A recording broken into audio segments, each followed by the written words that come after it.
అందరికి వందనాలండి. ఈరోజు ఇద్దరు సేవకులు లేకపోవడం ఇక్కడ మనకి చాలా ఇబ్బందులు పడుతున్నాం చూసారుగా. అదేంటి వాళ్ళ పని వాళ్ళు చేసుకునే వాళ్ళు, ఇక్కడ అధ్యక్షులు చేసుకునేవాళ్ళు కదా. వాళ్ళు లేకపోవడం వల్ల ఇప్పుడు పెద్ద పని పడింది ఇక్కడ అంకుల్కి. సరే, చిన్నన్నయ్య తిరుపతి వెళ్ళాడు, పెద్ద అన్నయ్య పిల్లల్ని వదిలిపెట్టడానికి వెళ్ళి ఇంకా అక్కడికి వెళ్ళినాక కొంచెం ట్రైన్ టికెట్స్ బుక్ అవ్వగా వాళ్ళకి లేట్ అయిపోయి అక్కడ ఆగిపోవాల్సి వచ్చింది. అలాగే బొబ్బులు అన్నయ్య కూడా వారికి ప్రైవేట్ జాబులు కదా ఇవన్నీ వాళ్ళు చేసేది, అది తప్పక ఇంకా అక్కడ ఖచ్చితంగా వాళ్ళు రావాలి అన్నారంట. రావాలన్నప్పుడు ఇక తప్పక అధికారులకి లోబడి వెళ్ళాల్సి వచ్చింది. వారి కోసం ప్రార్థన చేయమని చెప్పారు వారిద్దరు కూడా. సరే, మనకు వాక్య భాగంలోకి వచ్చిన ప్రార్థన చేసుకున్నాం కళ్ళు మూసుకుంటే. ప్రేమగల మా నాయన, కృపగల మా తండ్రి, మీ బంగారు పాదాలు వందనాలు, స్తుతులు, స్తోత్రాలు స్తోత్రాలు స్తోత్రాలు దేవానాయన. గత పునరుద్ధాన దినం నుంచి ప్రభావి పునరుద్ధాన దినం వరకు నేను ఎక్కడ శాఖ భద్రపరిచి కాపుదలు దయచేసిన మీరు మీ వందనాలు, స్తుతులు, స్తోత్రాలు స్తోత్రాలు తండ్రి నాయన. యోధి కాల సమయ ప్రభావం మేము స్తుతించడానికి ఇచ్చిన భాగ్యాన్ని బట్టి మీ వందనాలు, స్తోత్రాలు దేవానాయన. తండ్రి నాయన, దేనికి పనికిరాని వాడు, నువ్వు దేనికి పని చేయని వాడు తండ్రి, కానీ నన్ను ఇక్కడ తీసుకొచ్చి తండ్రి నాయన మీ మాట చెప్పడానికి చూసిన యోగ్యతను బట్టి మీ వందనాలు, స్తోత్రాలు దేవానాయన. తండ్రి మీ సన్నిధిలో వాడబడుతున్నందుకు మీ వందనాలు, స్తోత్రాలు తండ్రి నాయన. తండ్రి నేను ఇక్కడ నుంచి అని చెప్తుండగా తండ్రి నాకు తండ్రి మీ నోటి బోరుగా వాడుకోమని అడుగుతున్నాను తండ్రి నాయన. పరిశుద్ధాత్మ శక్తి నాకు దయచేయమని అడుగుతున్నాను దేవా. వెనకాల బిడ్డలు తండ్రి ఆయన మంచి మనసు దయచేయండి తండ్రి. భూమి వదిలేసే వారిలో కాకుండా తండ్రి వారి హృదయంలో పెట్టుకొని వాక్యానుసారంగా నడుచుకునే వాళ్ళ ఉండడానికి సహాయం దయచేయమని అడుగుతున్నాను తండ్రి నాయన. ఇచ్చిన ప్రార్థన మీ సన్నిధిలో చేర్చుకోమని అడుగుతూ నజరేయుడైన యేసుక్రీస్తు పరిశుద్ధ నామములో ప్రార్థన చేసి అడిగి పెట్టుకుంటున్నాను తండ్రి, ఆమేన్. అందరికీ పరిశుద్ధ గ్రంథంలో నుంచి యోహాను సువార్త 8వ అధ్యాయం 1వ వచనం. యేసు ఒలీవల కొండకు వెళ్ళాం. చాలా ఒకసారి 53వ వచనం పైన చదవండి. 7:53 అంతటా ఎవరి ఇంటికి వారు వెళ్ళిరి. ఆ ముందు రోజు అంట అక్కడ యేసు ప్రభు వారు ఒక సువార్త కూడికి పెడితే, ఆయన మామూలుగా సువార్త కూడికి మీటింగ్ పెడితే ఎట్లా వస్తారు జన సమూహం ఎట్లా వచ్చింది? గుంపులుగా వచ్చిందంట. వచ్చినప్పుడు అక్కడ పగలంతా అక్కడ కూటమి పెట్టుకొని ప్రార్థన చేసుకొని మీటింగ్ అయిపోయిన తర్వాత ఎవరింటికి వాళ్ళు వెళ్ళిపోయారంట. చూడండి ఇక్కడ ఉంది, అంతటా ఎవరింటికి వారు వెళ్ళారంట. తర్వాత 8వ వచనంలో 8వ అధ్యాయం 1వ వచనం చూడండి. యేసు ఒలీవల కొండకు. అందరూ ఎక్కడికి వెళ్ళారు? ఎవరింటికి వారు వెళ్ళారు. యేసు ఎక్కడికి వెళ్ళాడు? ఎందుకు వెళ్ళాడు? ప్రార్థన చేసుకోవడానికి ఒలీవ కొండకు వెళ్ళాడు. మీరు ఇక్కడి నుంచి వెళ్ళగానే డైరెక్ట్ ఎక్కడికి వెళ్తారు చెప్పండి? ఆదివారం చర్చి నుంచి వెళ్ళగానే ఇంటికి వెళ్ళి ఎక్కడికి వెళ్తారు? వంటగదిలోకి వెళ్తారు కదా, అవునా కాదా? ఇక్కడి నుంచి వెళ్ళగానే ఫస్ట్ వెళ్ళేది ఆడికి వంటగదిలోకి వెళ్ళి అన్నం వేసుకొని తిన్న తర్వాత ఇంకేది పని అయినా. ఇక్కడ అందరూ కూడా ఎంత చేశారు? ప్రార్థన అయిపోగానే మీటింగ్ అయిపోగానే అక్కడ అందరూ ఎవరిలో వాళ్ళు వెళ్ళిపోయారు. కానీ యేసు ప్రభు ఎక్కడికి వెళ్ళారు? ఒలీవ కొండకి వెళ్ళారు. దేనికి? ప్రార్థన చేయడానికి ఆయన ఒలీవ కొండకి వెళ్ళాడు. పగలంతా అక్కడ బోధ చేసేవాడు, రాత్రి అయ్యేసరికి మళ్ళీ ఏం చేసేవాడు? ప్రార్థన చేసేవాడు. ఆయన రెస్ట్ ఎక్కడ ఉంది? ఆయనకి రెస్ట్ ఎక్కడ ఉందండి? రెస్ట్ లేదు ఆయనకి ఎక్కడ కూడా. ఉదయం అంతా బోధ చేసేవాడు, సాయంత్రం అయ్యేసరికి మళ్ళీ తిరిగి ఒలీవ కొండకి వెళ్ళి ఎక్కడైతే అక్కడ వీలుకున్న చోట ఆయన ఎక్కడైతే ఒంటరిగా ప్రార్థన చేసేవాడు. మనం అయితే ఆదివారం పూట చర్చికి వచ్చినప్పుడే కదా ప్రార్థన మనకి, అవునా కాదా? ఆదివారం పూట చర్చికి వచ్చినప్పుడే ప్రార్థన. అది ఎట్లాంటి ప్రార్థన? ఏదో చెయ్యాలి కదా, నమ్మకార్థంగా ఒక మాట చేసుకోవటం, చర్చిలోకి వచ్చి ప్రార్థన చేసుకుంటే మన పాపాలు ఒప్పుకున్నట్టే అని అనుకోవటం, ఒక మాట చేస్తారు వదిలేస్తారు అంతేగా. ఇంకా వారం అంతట్లో కొంతమంది ఉంటారు చేసేవాళ్ళు, కొంతమంది చేయరు కదా. ప్రతిరోజు మేము ప్రార్థన చేసుకుంటాం అనుకున్న వాళ్ళ చేతులు ఎత్తండి. ప్రతిరోజు చేస్తాము.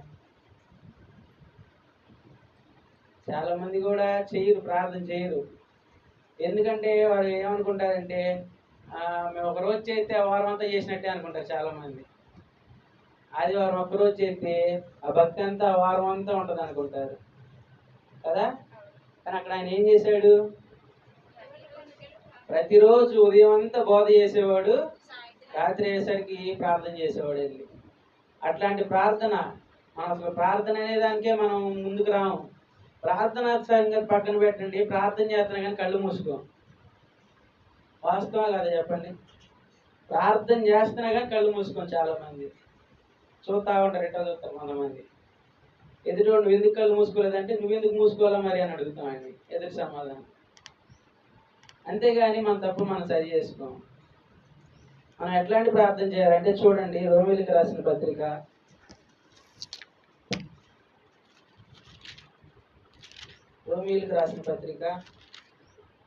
8వ అధ్యాయం 26వ వచనం. 3వ లైన్ చూడండి. 4 ఉచ్చరింప సఖ్యము కానీ మూలుగులతో ప్రార్థన చేయాలంట మనం. అట్లాంటి ప్రార్థన ఎవరికైనా ఉందా ఈ రోజుల్లో? ఎవరికైనా ఉందా అండి? అట్లా చేస్తామని వాళ్ళు చేతులు ఎత్తండి. అట్లా చేస్తామని వాళ్ళు చేతులు ఎత్తండి. ఎవ్వరికి లేదు అట్లా చేస్తామన్న ప్రార్థన ఎవరికి. ఏదో చేస్తున్నాం, వారం అంతా గడిచిపోతుంది, దేవుడి చర్చి దగ్గర ఒక రోజు కూర్చుంటాం, అదే వారం అంతా సరిపోతుంది. అట్లాంటి ప్రార్థన లేదు. ఎట్లాంటి ప్రార్థన కలిగి ఉండాలి? అందరూ మూలుగులతో ప్రార్థన అట్లా చేయాలంట. అలాంటి ప్రార్థన మీ జీవితాల్లో కలిగి ఉండాలి. మీరు ప్రతిసారి అనుకుంటారు నేను ప్రార్థనా జీవితం కలిగి ఉండాలి నాకు అని అనుకుంటారు. ఇట్లాంటి ప్రార్థనా జీవితం మీకు కలిగి ఉండాలండి. ఇలాంటి ప్రార్థనా జీవితం మీకు కలిగి ఉండాలి. అట్లాంటి ప్రార్థనా జీవితం లేకుండా మీరు ఏదో వచ్చి ప్రార్థన చేసుకున్నా కానీ అది వేస్ట్. అది చేసుకునేదో మీ ఇంట్లో కూర్చొని ప్రార్థన చేసుకున్నా కానీ సరిపోతుంది. ఎక్కడికి వచ్చి కూర్చున్నప్పుడైనా మీరు ఎట్లా ప్రార్థన చేయాలి? అందరు ప్రార్థన చేయండి అంటే ముందున్న వాళ్ళు చేస్తారు, కింద కూర్చున్న వాళ్ళు వెనకమాలు ఉండవాళ్ళు చేయరు ప్రార్థన. అంటే మా మాటలు వినపడవలే, గుంపులో గోవింద అయిపోయింది అనుకుంటారా వెనకమాల వాళ్ళు? లేదా వెనకమాల వాళ్ళు చేస్తే ముందులో వాళ్ళు చేయరు.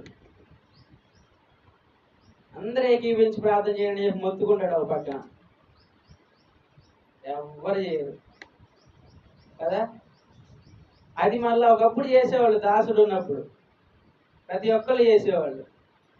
అది ఈరోజు లేదు ఆ ప్రార్థన. కాబట్టి ప్రతి ఒక్కరు ఏ ప్రార్థన కలిగి ఉండాలి? ఏం కలిగి ఉండాలి మనకి? అట్లాంటి ప్రార్థన మన ప్రతి ఒక్కరి జీవితంలో మనకు అట్లాంటి ప్రార్థన ఉండాలి అని చెప్పి ప్రతి ఒక్కరు అట్లాంటి తలంపుతో హృదయంలో అది పెట్టుకొని నాకు నేను ఇట్లా చెయ్యాలి, ప్రతిరోజు నేను ఇంత చేసుకోవాలి ప్రార్థన అనేది వారి హృదయంలో వారంతరికి వారు రావాలి. ఒకళ్ళని బలవంతం చేసి చెప్తే మీకు వస్తే మారడానికి మీరేమైనా చిన్నపిల్లలా? చిన్నపిల్లలే చక్కగా చేస్తున్నారు ప్రార్థన. చిన్నపిల్లలే చక్కగా చేస్తున్నారు ప్రార్థన. అని మనం చిన్నపిల్లల కాదు, అయినా మనం తెలుసుకొని చేసుకోవాలి మనం చేసుకునే ప్రార్థన. సరే ఇక్కడికి రండి, వాక్యంలోకి వద్దాం మళ్ళీ మనం తిరిగి. యోహాను సువార్త 8వ అధ్యాయం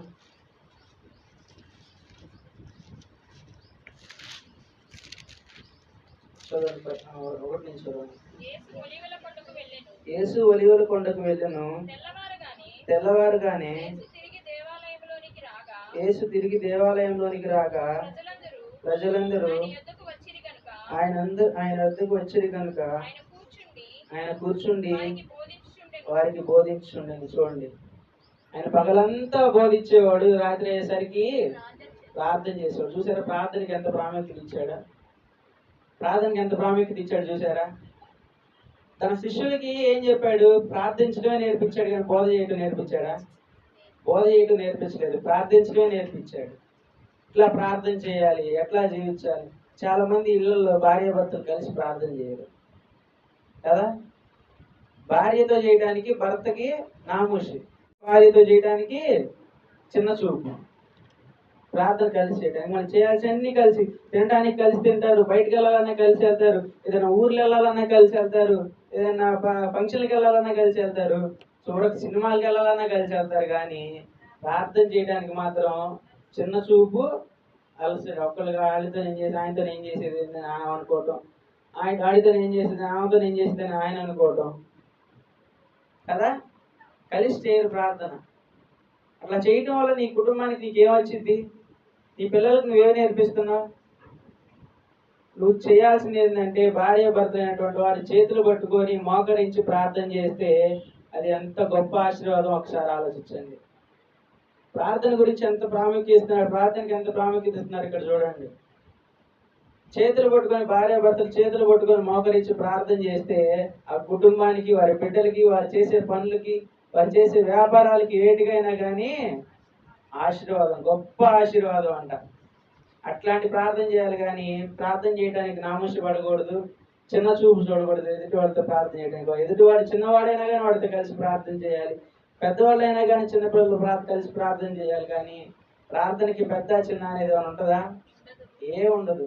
కలిసి ప్రార్థన చేస్తే కుటుంబానికి గొప్ప ఆశీర్వాదం అంట. అదే చెప్తున్నాడు. శిష్యులకు కూడా ఆయన ఏమో నేర్పించాడు? ప్రార్థన చేయడమే నేర్పించాడు. చూసారా మరి ప్రార్థనకి ఎంత ప్రాముఖ్యత ఉంది ఇక్కడ? చూసారా ఎంత ప్రాముఖ్యత ఉంది ప్రార్థనకి? అట్లాంటి ప్రార్థన మన జీవితాల్లో కూడా కలిగి ఉండాలి. ప్రతి ఒక్కరం కూడా ప్రార్థన చేసుకుంటున్నాం అంటే ఒక్కరం చేసుకుంటాం, లేదా కుటుంబ ప్రార్థన లేకుండా ఒకరుగా చేసుకోవటం, ఏందో ఎవరి పంతిగా వాళ్ళు తిన్నాక ఒకళ్ళు, తినక ముందు ఒకళ్ళు, తాగినాక ఒకళ్ళు, తాగక ముందు ఒకళ్ళు, ఎవరు ఇష్టం అన్నట్టు వాళ్ళు చేసుకుంటే ఏంటది ప్రార్థన? అది ఏమంటారు దాన్ని? అవి దేవుడి లెక్కలోకి వస్తాయా? రావు. ఇప్పటి నుంచైనా కానీ అవి తీసేసేయండి. తీసేసి కుటుంబంతో కలిసి ప్రార్థన చేయడానికి, కుటుంబంతో కలిసి ప్రార్థనలో ఏకీభవించడానికి అందరూ ఇప్పటి నుంచైనా కానీ చూడండి. సరేనా? ఇక్కడ చూడండి. మళ్ళీ తెల్లవారుగానే యేసు తిరిగి దేవాలయంలోకి రాగా ప్రజలందరూ ఆయన యుద్ధకు వచ్చిరి కనుక ఆయన కూర్చుండి వారికి బోధించుండెను. ఆయన రాత్రి అంతా ఏం చేశాడండి? ఒలీవ కొండకెళ్ళి ప్రార్థన చేశాడు. మళ్ళీ తెల్లారు ఎక్కడికి వచ్చాడు? దేవాలయంలోకి వచ్చాడు. మరి అసలు ఏం చేశాడు? ఆ ముందు రోజంతా కోటల్లో అక్కడ మీటింగ్లో అక్కడే ఉన్నాడు. మళ్ళీ రాత్రి అయ్యేసరికి వెళ్ళి ఒలీవ కొండకెళ్ళి ప్రార్థన చేశాడు. మళ్ళీ తెల్లారిపాటికి లేచి దేవాలయంలోకి వచ్చాడు. అని ఎక్కడ ఖాళీ ఉంది? ఎక్కడ పండుకొని ఉంటాడు? పండుకున్నాడు ఆయన. ఆయన పండుకుంటే ఎట్లుంటాం మనం ఈరోజు? ఎట్లుండేవాళ్ళం ఆయన పండుకొని ఉంటే ఆ రోజు? ఆయన పొద్దున్నే లేచి మళ్ళీ తెల్లారుగానే దేవాలయంలోకి వచ్చి అక్కడ ఆయన వచ్చాడని చెప్పి అందరు తెలుసుకొని జనసమూహం అంతా అక్కడికి వచ్చినప్పుడు వారందరిని కూర్చోబెట్టుకొని ఏం చెప్తున్నాడు? అక్కడ బోధ చేస్తున్నాడు. విసుక్కోవట్లేదు. కొంతమంది పాస్టర్లు అయితే ఏదైనా సమస్య వచ్చి ప్రార్థన చేయమని వాళ్ళ దగ్గరికి వెళ్తే వాళ్ళు ఏమంటారు? వచ్చేవాళ్ళేపో మీ పాస్టర్ దగ్గరికి వెళ్ళి అంటారు. మన ఊర్లో సంఘపాలెం ఊర్లో అయితే చాలా మంది తాతయ్య దగ్గరికి వచ్చేవాళ్ళు ప్రార్థన చేసుకోవడానికి. బాగోకపోతేనే తాతయ్య గుర్తొస్తాడు వాళ్ళకి.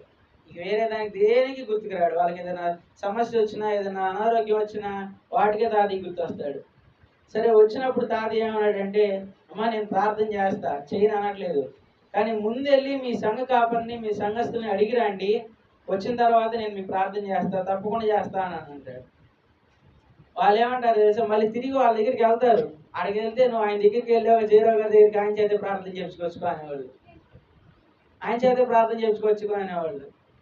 ఇప్పుడు నువ్వు అదే నీకు ఆ స్వస్థత వారం ఉండి అదే నీకు స్వస్థత చేస్తావు అని చెప్పి నమ్ముకుంటే వాళ్ళు నీ దగ్గరికే వచ్చేవాళ్ళుగా. అట్లా ఎదురు చెప్పేవాళ్ళు అందరూ. అట్లానే ఈయన కూడా అట్లా విసుక్కోలేదు. ఎవరికి కూడా అట్లా విసుక్కోకుండా వచ్చి కూర్చోబెట్టుకొని అందరికి ఏం చేస్తున్నాడు? బోధ చేస్తున్నాడు. ఆయన బోధ ఎట్లాంటిదండి?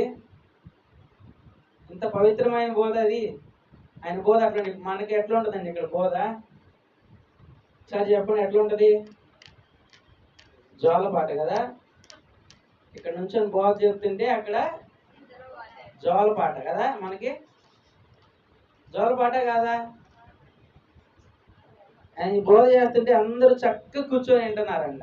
అందరూ చక్కగా కూర్చొని వింటుంటే ఆయన ఎంతో పవిత్రమైన మాటలు, విలువైన మాటలు వారికి బోధిస్తూ ఉంటే అక్కడ ఇద్దరు వచ్చారంట సైతాన్లాగా. ఎవరు చూడండి ఒకసారి 3వ వచనం చదవండి.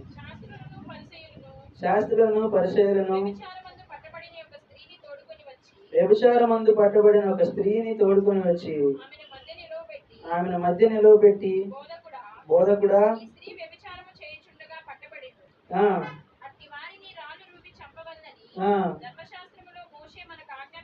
ధర్మశాస్త్రంలో మోషే మనకు ఆజ్ఞాపించను కదా, ఆయనను నీవేమి చెప్పుచున్నావని ఆయన అడిగారంట. ఈ వాక్యం ఎక్కడో చదివాం,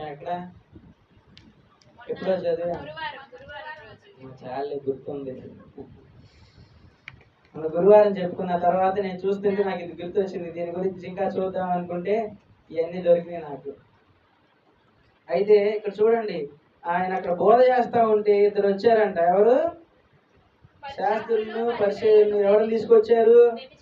వ్యభిచారం పట్టబడిన ఒక స్త్రీని తీసుకొని వచ్చి అక్కడ నుంచోబెట్టారంట. ఏంటి అని అడిగితే, వ్యభిచారం చేస్తే మేము పట్టుకొని తీసుకొచ్చాము, ధర్మశాస్త్రం ప్రకారంగా అయితే రాళ్లతో కొట్టి చంపాలని ఉంది, మరి నువ్వేమనుకుంటున్నావు, నువ్వేం చేయాలనుకుంటున్నావు అని చెప్పి అడుగుతారంట. అడిగితే అసలు సహజంగా ఏం చేయాలంటే, అటు చేస్తే తన తల్లిలో తన తండ్రి వచ్చి తనను కొట్టి తీసుకొని వెళ్ళి ఊరి బయట వదిలేసి రావాలి. కానీ వీళ్ళు ఎవరు తీసుకొచ్చారు అక్కడికి? వాళ్ళు తీసుకొచ్చి కొట్టండి, రాళ్లతో కొట్టండి అంటే కొడతారా? తల్లిలో తండ్రి వచ్చి శిక్షించాలి, వాళ్ళు చేయాలి. కానీ అది తీసుకొచ్చి అందరిని కొట్టండి అంటే కొడతారా? కొట్టరు. తీసుకొచ్చి కొట్టండి అంటున్నాడు. కొట్టమని చెప్పి ధర్మశాస్త్రంలో ఉంది. నువ్వేమనుకుంటున్నావు, నువ్వేం చేయాలనుకుంటున్నావు చెప్పు అని అంటే, చూడండి ఆరో వచనం చూడండి. ఆయన మీద నేరం మోపవలెనని ఆయన శోధించు ఇలా అడుగుతున్నారంట. ఏమనంటే, ఆయన తీసుకొచ్చి అక్కడ నుంచోబెట్టి రాళ్లతో కొట్టి చంపాలి, ధర్మశాస్త్రం ప్రకారంగా ఇది ఉంది, ఏం చేయాలి, నువ్వేమనుకుంటున్నావు చెప్పు అని చెప్పి ఆయన శోధిస్తా, నీ మాటలేని చెప్పు మాకు తెలుసుకోవాలనుకుంటున్నప్పుడు, ఒకవేళ ఈయన చంపండి అంటే నువ్వే మనిషివి, నువ్వు ఎట్లా మానవత్వం లేదా, నీకు ఎట్లా చంపుతావు అంటారు. అదే చంపకుండా వదిలేయండి అంటే, ఇట్లాంటి వాళ్ళని చంపకుండా వదిలేస్తే భూమి మీద ఇట్లాంటి వ్యభిచారాలు ఎక్కువ అయిపోతాయి, చాలా అయిపోతాయి అని అంటారు. ఏదైనా కానీ మాట్లాడడానికి సిద్ధంగా ఉన్నారు, తప్పు చూపించడానికి సిద్ధంగా ఉన్నారు. అయితే చాలా వరకు నిజంగా ఈ రోజుల్లో ఇదే కరెక్ట్ అండి, ఇట్లా రాళ్ళతో కొట్టి చంపడం. ఎందుకంటే చూస్తున్నాం మనం, వ్యభిచారం ఎంత ఎక్కువ అయిపోయిందో. చిన్న చిన్న పిల్లల్ని తీసుకెళ్ళిపోయి వారిని పాడు చేసేసి, వారిని పట్టుకొని వారికి శిక్ష చేసే లోపే ఇంకొకటి జరుగుతుంది, వారిని పట్టుకొని శిక్ష చేసే లోపే ఇంకొకటి జరుగుతుంది. అట్లా విస్తరించిపోతానే ఉంటుంది. దాని గురించి ఒక మాట అంటాడు మత్తయి సువార్తలో, ఏమనంటే, అందుకే వ్యభిచార తరము అంటాడు. ఇది ఏమంటాడు? వ్యభిచార తరము అని అంటాడు.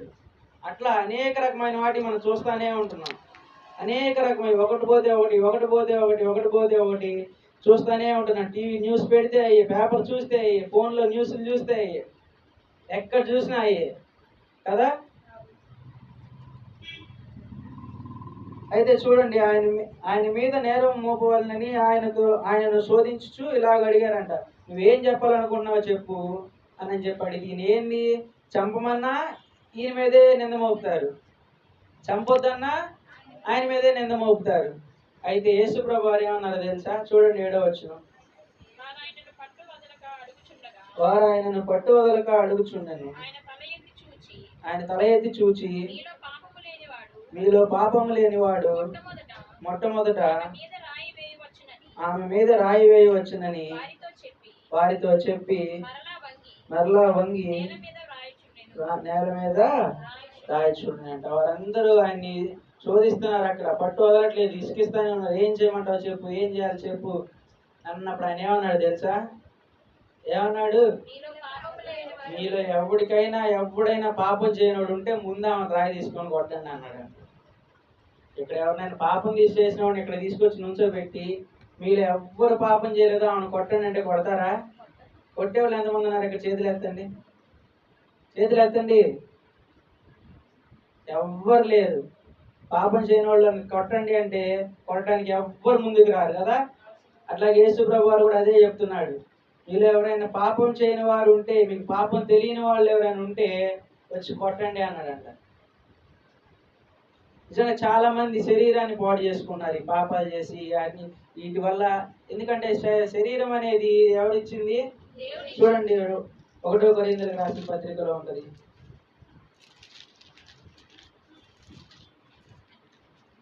1 కొరింథీయులకు రాసిన పత్రిక 6వ అధ్యాయం 18వ వచనం.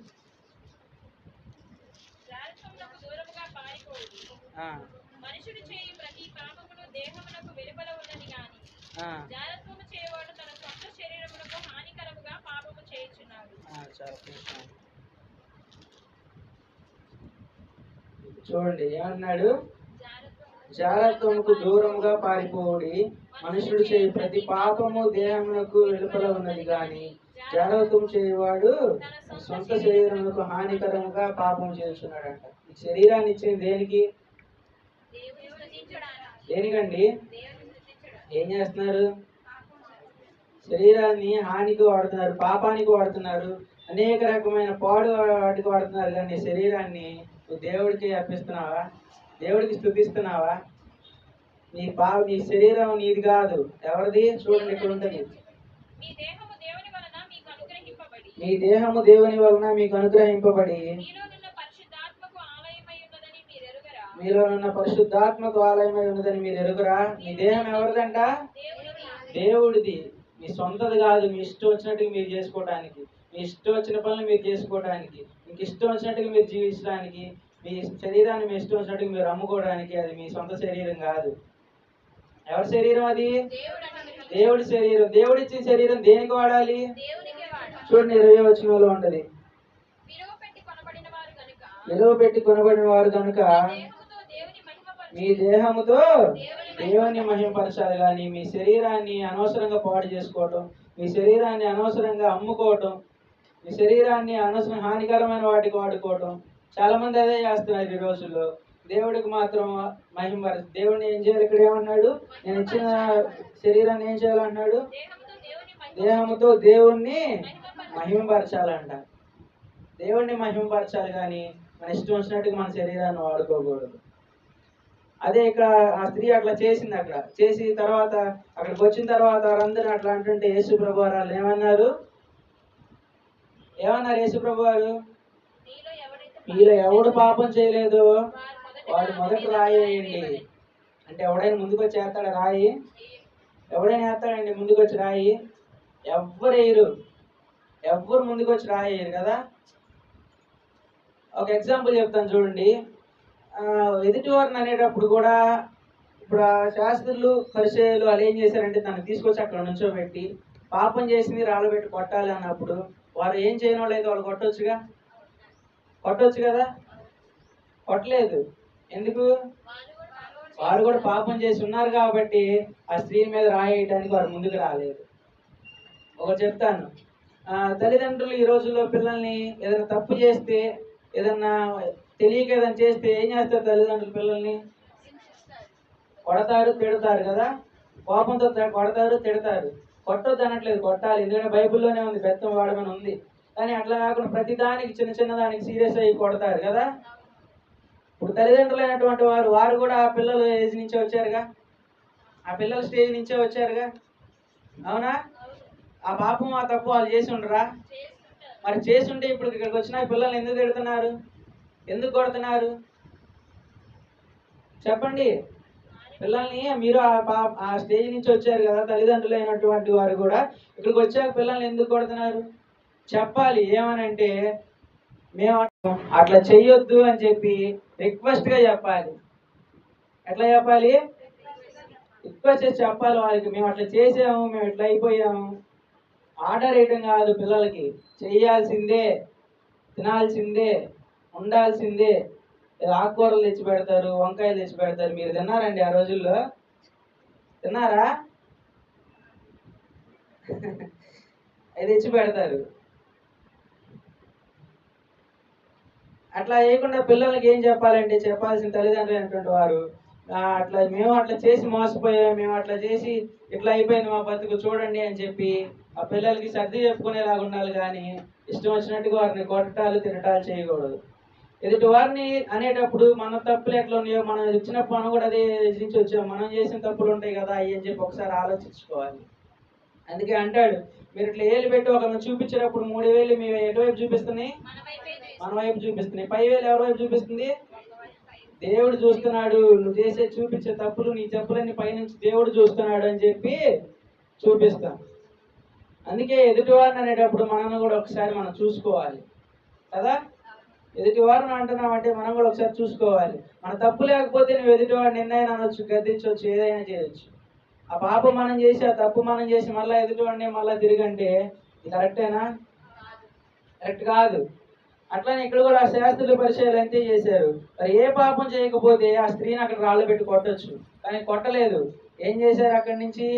చూడండి, ఆయన ఇప్పుడు మళ్ళీ అంటాడు చూడండి 8వ వచనంలో, మరలా వంగి నేల మీద రాయిచుండనండి. ఏం రాస్తున్నాడంటే నేల మీద ఏం రాశాడు? 10 ఆజ్ఞలు రాశాడు. 10 ఆజ్ఞలు రాశాడు. చూడండి నిర్గమకాండం 32వ అధ్యాయం 16వ వచనం.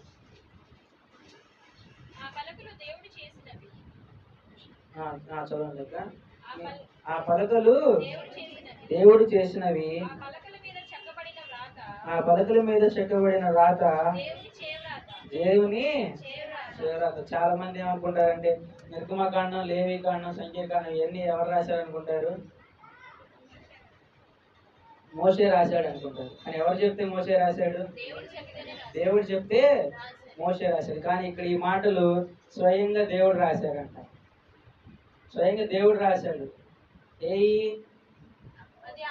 10 ఆజ్ఞలు. 10 ఆజ్ఞలు తెలుసా అందరికి? అందరికి తెలుసా? ఇక్కడికి వచ్చి నుంచి చెప్పినా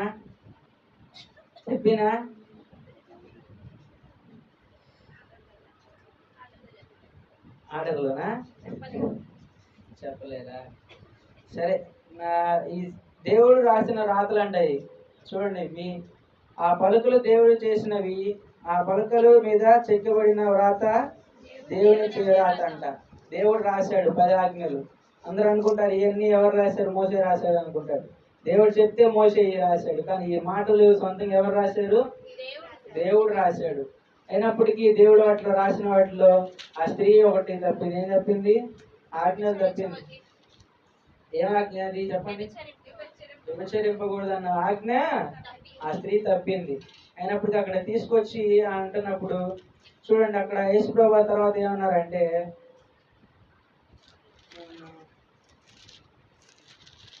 8వ వచనం చూడండి. అక్కడే 9వ వచనం చూడండి.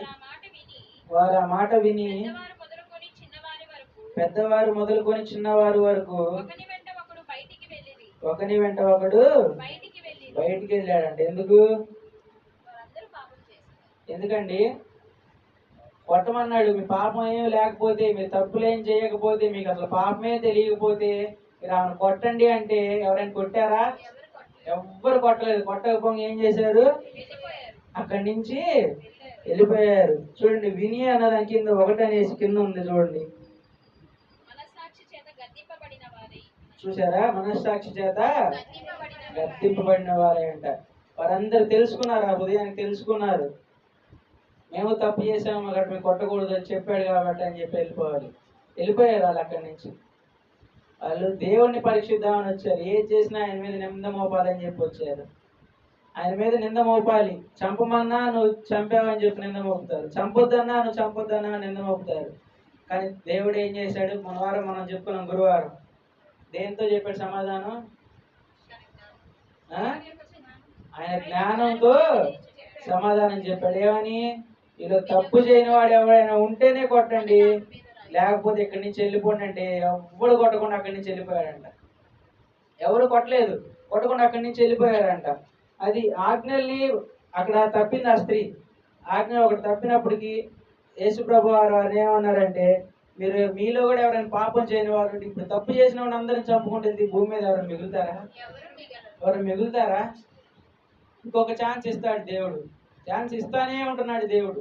ఇంకా తీసుకెళ్తానే ఉన్నాడు. ఇంకా మారుతారు. పాపం నుంచి బయటకు వస్తారు. వారు చేస్తున్న తప్పుల నుంచి బయటకు వస్తారు. వారి హృదయాలు మార్చుకుంటారు అని యేసుప్రభు వారు ఇంకా చూస్తానే ఉన్నాడు మన వైపు. కానీ మనం ఆయన వైపే చూడం కదా. మనం ఆయన వైపే చూడకపోగా కూడా చూసే వాళ్ళని కూడా మనం విమర్శిస్తాం. మా ఊర్లో అయితే ఫెలోషిప్ చర్చికి వెళ్ళి వచ్చే వాళ్ళు ఏం చేస్తారంటే అండి, ఇంటి దగ్గర ముసుగేసుకొని బయలుదేరుతారు. ఇంటికి వెళ్ళి మళ్ళీ తిరిగి వచ్చేదాకా కూడా ముసుగు తీయకుండా అంతే వారి పని వారు వెళ్తారు, నడుచుకుంటూ ఇంటికి వస్తారు. ఎవరితో రోడ్డు మీద వాళ్ళు ప్రార్థనకి వెళ్తున్నారంటే రోడ్డు మీద వాళ్ళ సంఘస్థులు వేరే వాళ్ళు ఎదురైనా కానీ మాట్లాడరు. దానికి ఏమంటారు తెలుసా? రోడ్ల మీద కూర్చున్న వాళ్ళు, అబ్బో వెళ్తున్నారయ్యా ఫెలోషిప్ వాళ్ళు, వాళ్ళకి డైరెక్ట్గా చర్చికి వెళ్తే పరలోకానికి వెళ్ళిపోయినట్టు టికెట్ అని చెప్పానంటారు. అట్లాంటి విమర్శలు ప్రార్థనకి వెళ్తున్నారంటే అట్లాంటి విమర్శలు, దేవుణ్ణి ఆరాధిస్తున్నారంటే అట్లాంటి విమర్శలు చాలా మంది మా వాళ్ళు చేస్తూనే ఉంటారు. ప్రార్థనకి వెళ్ళే వాళ్ళు విమర్శిస్తూ ఉంటారు. అంతకుముందు ఇక్కడికి రానప్పుడు మేము కూడా అక్కడ దానికి వెళ్ళేవాళ్ళం. నేను అక్కడ రోడ్డు మీద వాళ్ళు అంటలా అంటే నేను కూడా అక్కడ ఉన్నాను అనుకోండి, అనేవాళ్ళు నీ టైం అవ్వలేదా, నువ్వు వెళ్ళలేదా అంటారు. అట్లాంటి విమర్శలు చాలా అంటానే ఉంటారు. దేవుడు పని చేయకపోగా చేసేవారిని విమర్శిస్తారు. అట్లాంటి బుద్ధి కలిగి ఉండకూడదు మనం. అట్లాంటి వాటి నుంచి మారి ఇంకా నా దగ్గరికి వస్తారని చెప్పి మన పాపాలకి దేవుడు ఏం చేస్తున్నాడు? ఇంకా క్షమిస్తానే ఉన్నాడు. ఇంకా ఎదురు చూస్తున్నాడు, మీరు మారుతారు అని. మనమండి మారుతున్నామా? దాన్ని బట్టి ఏమర్థమైందంటే, ఎదుటివాడు ఏది చేసినా దాంట్లో మనం కూడా అదే చేసామేమో ఒకసారి ఆలోచించుకోవాలి. ఎదుటివాడు చేసింది మనం ఎత్తి చూపిస్తున్నామంటే మనం కూడా అదే చేసామని చెప్పి చూసుకోవాలి. ఎదుటివాడికి తీర్పు తీర్చడానికి నువ్వెవడో చూడండి. మత్తయి సువార్త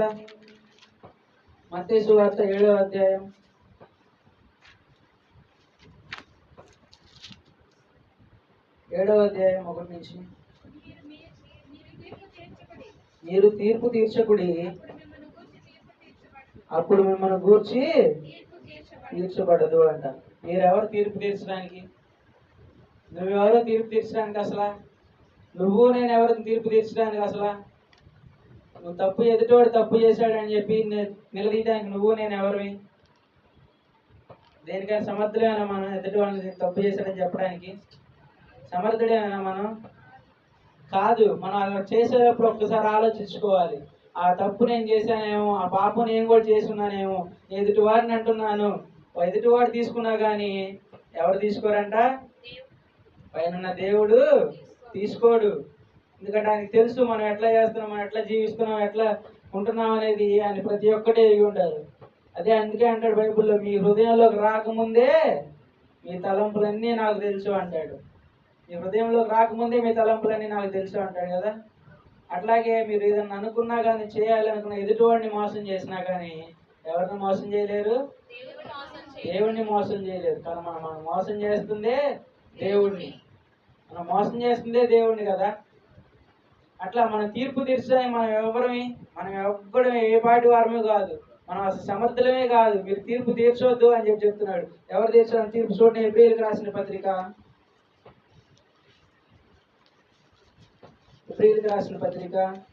10వ అధ్యాయం 30వ వచనం. పగ తీర్చుట నా పని. చాలా చూడండి, ఎవరి పని అంటే అది? తీర్పు తీర్చడం ఎవరి పని? అది దేవుడి పని. అది నువ్వెవరు ఎదుటివాడిని తీర్పు తీర్చడానికి? నీకేదైనా ఉంటే నువ్వు డైరెక్ట్గా దేవుడి దగ్గరికి వెళ్ళి చెప్పు. ఎదుటి వాళ్ళు పాపం చేస్తున్నారు, తప్పు చేస్తున్నారు అని చెప్పి నువ్వు దేవుడికి చెప్పు. నువ్వు దేవుడికి చెప్తే అది చూసుకునేది ఎవరు? దేవుడు చూసుకుంటాడు. వాడి హృదయంలో పెట్టుకొని దాని ఎదుటివాడు పాపం చేస్తున్నాడు, వాడిని ఎట్లయినా నిలదీయాలి, వాడిని గద్దించాలి, నేను వాడిని ఎట్లయినా కానీ వాడి పాపం నేను బయట పెట్టి ఎండగట్టాలి, ఎదుటివాడి దగ్గర నలుగురి దగ్గర మోసాన్ని బ్యాట్ చేయాలి అని అనుకుంటున్నారేమో. కానీ అదేంటది? ఎవరికి చెప్పాలి? నువ్వు చెప్పాల్సింది దేవుడికి చెప్తే ఆ తీర్పు దేవుడు చూసుకుంటాడు. ఎదుటివాడిని తీర్పు తీర్చడానికి మనం ఎటువంటి ఏ మాత్రమూ సమర్థులం కాదు. కాబట్టి మనకి ఏ సమస్య ఉన్నా, ఏది ఉన్నా కానీ, ఏ పాపం ఉన్నా కానీ, మనం ఎదుటివాడిని అంటున్నామంటే మనల్ని కూడా మనం చూసుకోవాలి. ఎదుటివాడు తప్పు చేశాడంటే వాడి తప్పును నువ్వు చూపిస్తున్నావంటే ఆ తప్పు నీ జీవితంలో నువ్వు ఎప్పుడైనా చేసావేమో ఒకసారి చూసుకొని ఆ మాట అనేటప్పుడు ఎదుటివాడిని అనాలి కదా. అందుకే చెప్పుకున్నాను, మొన్న గురువారం వాక్యంలో చెప్తున్నాను, బాలేనో పిడక ఎగ్జాంపుల్ తీసుకున్నాం, గుర్తుందా? బాల్ ఎగ్జాంపుల్, బాలేనో పిడక తీసుకున్నాం. ఒక మాట అంటే మనం ఏదైనా మాట అంటే బాల్ అయితే గోడ కొట్టగానే తిరిగి వచ్చి మన మొహానికే తగులుతుంది. ఎందుకంటే తొందరలో పడి ఏదో ఒక మాట మాట్లాడేస్తాం, ఆ మాట మళ్ళీ తిరిగి మనకే వచ్చి తగులుతుంది. అదే పిడక అయితే పిడకలు కొడతారు, తెలుసు కదా అందరికి. పిడకలు, పేడ పిడకలు, అవి తీసుకొని గోడకు కొడతారు. గోడ కొట్టగానే అయ్యి పేడ తీసుకొని గోడ కొట్టగానే తిరిగి మన మొహాన్ని పడుతుంది కదా. కానీ దాన్ని అట్లా సమకూర్చుతారు, ఇట్లా ఇట్లా ఇట్లా ఇట్లా అని. అది రౌండ్గా ఇందాక అదంతా లోపల బాల్గా ఇలా చేసి తర్వాత గోడ కొడతారు.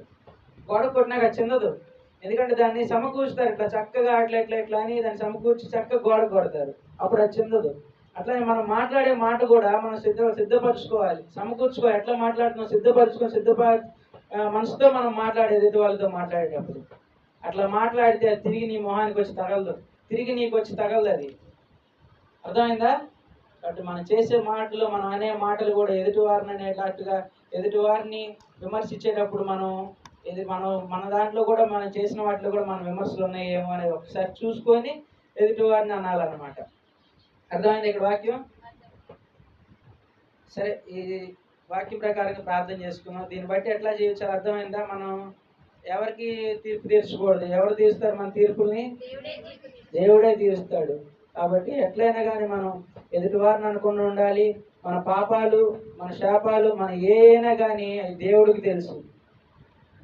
దేవుడికి తెలుసు. మనం ఎదుటి వాళ్ళకి తెలియదు, మన పక్కన వాళ్ళకి తెలియదు, మన ముందు వాళ్ళకి తెలియదు, పైన వాళ్ళకి తెలియదు, కానీ అవి మాత్రం దేవుడికి తెలుసు. అట్లానే ఇంకోటి చూసుకున్నాం మనం ఇందాక, శరీరాన్ని ఎట్లా పాడు చేసుకుంటున్నారు, విడిగా కదా. అట్లా ఉండకూడదు. అది ఏంటంటే నీ సొంతది కాదు, అది నీ సొంతది కాదు, నువ్వు కూర్చున్నా నీ సమకూర్చున్నది కాదు. అది ఎవరిచ్చింది? దేవుడిచ్చింది. దేవుడికే సమర్పించాలి, దేవుడికే ఇవ్వాలి. కాబట్టి దీని ప్రకారంగా చెప్పబడిన వాక్యం ప్రకారంగా ప్రార్థన చేయండి. ఇద్దరు ప్రార్థన చేయండి, చెప్పబడిన వాక్యం ప్రకారంగా చేయాలి, ప్రార్థన చేయాలి. అందరూ ఏకీభవించాలి. ప్రార్థన అంటే ఎట్లా, ప్రార్థన ప్రాముఖ్యత ఎట్లా ఉందో చూశారు కదా, ప్రార్థన ఎట్లా చేశారో చూశారు కదా. ప్రార్థన చేయండి, ప్రార్థన చేయండి.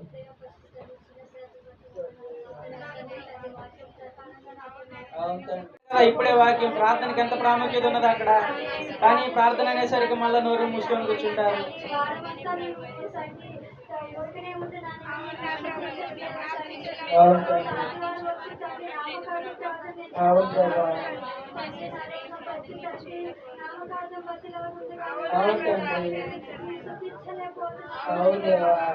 క్షమించండి అయ్యా మమ్మల్ని. లేదు తండ్రి, ప్రార్థనకి ఎంత ప్రాముఖ్యత ఉన్నదో మేము తెలుసుకోలేకపోతున్నాం దేవా. అవును తండ్రి,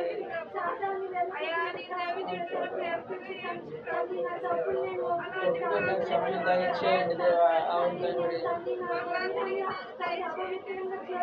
అవును ప్రభా, క్షమించండి అయ్యా. అవును తండ్రి, మీకు సమర్పించట్లేదు దేవా. తండ్రి, మా శరీరం మాది కాదు దేవా, మీరు ఇచ్చినది తండ్రి. మీకు మాత్రమే సమర్పించుకోవడానికి మేము ఉండాలి కానీ తండ్రి, మా ఇష్టం వచ్చినట్టుగా విచ్చలవిడిగా జీవించడానికి మేము మాత్రమే యోగ్యం కాదు దేవా.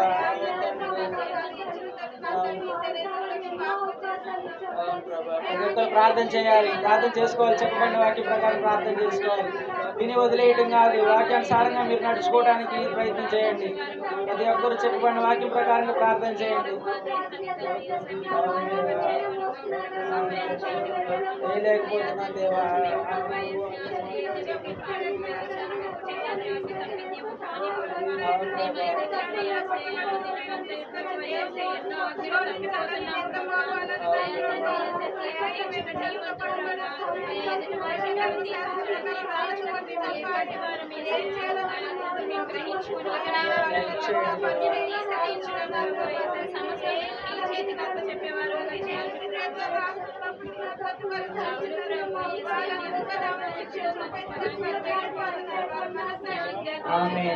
వెనకమాల ఒకరు చేయండి, ప్రార్థన చేయండి. వెనకమాల నుంచి కూడా ఒకరు ప్రార్థన చేయండి. ప్రార్థన చేయాలి. అందరూ ఏకీభవించిన ప్రార్థన ప్రాముఖ్యత ఎట్లాంటిదో మీరు చూశారు. ఎట్లాంటి ప్రార్థన చేశారో ఆ రోజుల్లో చూశారు. అట్లాంటి ప్రార్థన మన అందరి జీవితాల్లో మనం కలిగి ఉండాలి. ప్రార్థన చేస్తున్నామంటే చేస్తున్నాం కాదు, కానీ అట్లాంటి ప్రాముఖ్యమైన ప్రార్థన మన జీవితాల్లో మనం కలిగి ఉండాలని చెప్పి మనందరం ప్రార్థన చేద్దాం. ప్రార్థన చేయండి. అందరూ ఏకీభవించండి. అందరూ ఏకీభవించాలి. పెద్దగా చేయాలి, ప్రార్థన చేశారు, పెద్దగా చేయాలి. విప్పండి, నోరులో విప్పండి, ప్రార్థన చేయాలి అందరూ.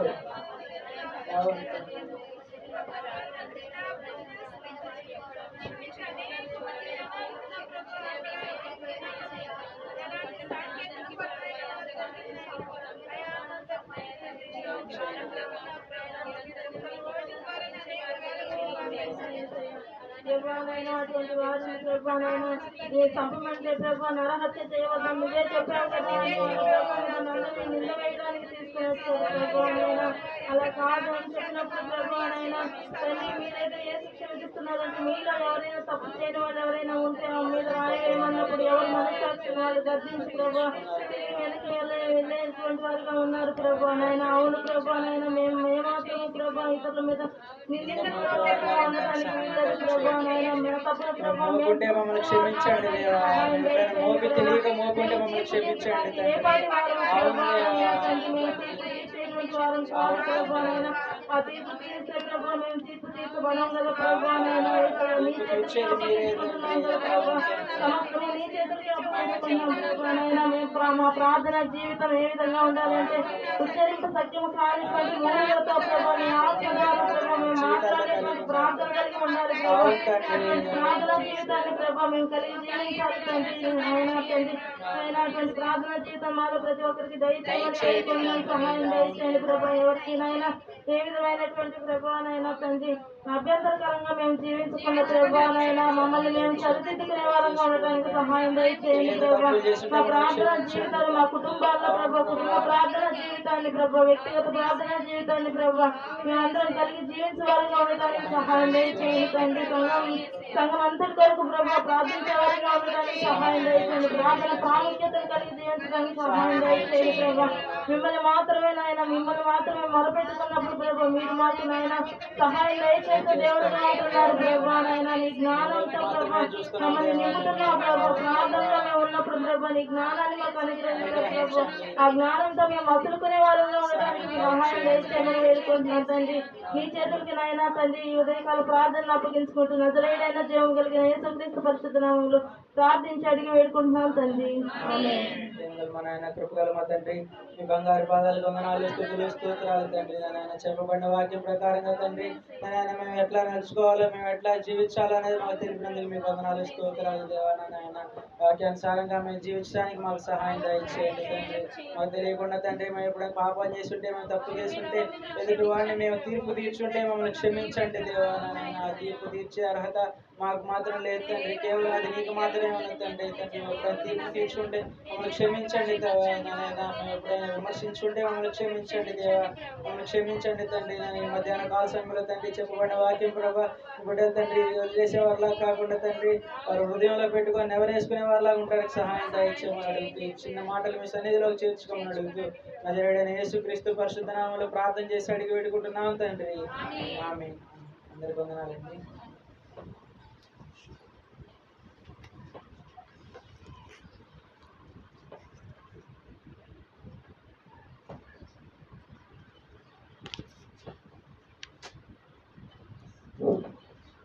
దేవుని నామాన్ని తీస్తూ దైవజనులు చెప్పినటువంటి కొన్ని మాటలు చాలా విలువైనటువంటి మాటలు మనం నేర్చుకున్న ప్రార్థన ఎలా ప్రార్థన చేయాలి ఉచ్చరింప సత్యం కానీ మూలుగుల ఆత్మతో ఏక కుమారుని పోగొట్టుకుంటే ఏ విధంగా ఉంటుంది తల్లికి దుఃఖం అలా ప్రార్థించే వారిగా ఉండాలి.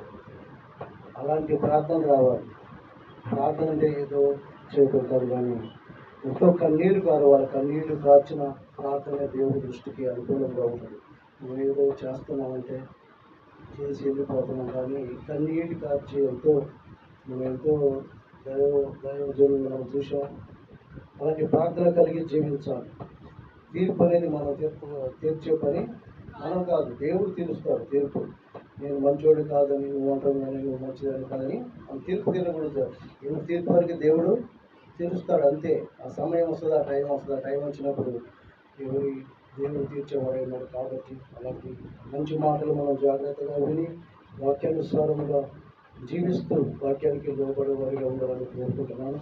ఈ యొక్క మధ్యాహ్న కాల సమయంలో దేవుడు మంచి మాటలు తెలియజేస్తున్న శాస్త్రం బట్టి దేవుడిగా ఎక్కువగా వాడబడేట్టుగా మనం ప్రార్థన చేయాలి.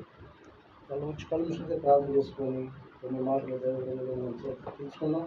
పరిశుద్ధుడా మిక్కిలిగా ప్రేమిస్తున్న మా ప్రియ పరలోకపు తండ్రి నీ ఘనమైన నామాన్ని బట్టి నీ పొందాలు ప్రభావ ఇంతవరకునైనా ఇతర శాస్త్రులు నాకు చెప్పిన మాటలను బట్టి నీ పొందాలు ప్రభావ నిజంగా ప్రభావ బిడ్డ ఇంకా దేవుడితో నా తండ్రి ఈ యొక్క శనివారంలో నా తండ్రి ఎక్కువగా ఇల్లు ఆత్మను రక్షించేవారుగా వాడుకోండి. అలాగే నా తండ్రి పన్నెండు బలపరిచి నాలుగున ప్రతిలోకి సచివులుగా ఎలా మాట్లాడలేదు మాట్లాడాలో జ్ఞానాన్ని దయచేసి మీకే ఘనత మహిమ ప్రభావాన్ని తెచ్చుకోమని నా రక్షకంగా యేసుక్రీస్తు వారి నామాన్ని ప్రార్థించున్నాను తండ్రి. ఆమేన్. ప్రియులారా, ఈ యొక్క మధ్యాహ్న కాల సమయంలో దేవుడి యొక్క వాక్యము సారంగా మనం జీవించే వారిగా ఉండాలి. ప్రతి మాట దేవుని మాట, మన మాటలేం కాదు. దైవ గ్రంథంలో చెప్పబడిన ప్రతి మాట దేవుడు రాసించినటువంటి మన కొరకై ఇచ్చినటువంటి మాట. ఆ మాట ప్రకారంగా మనం జీవించే వారిగా ఉండాలి.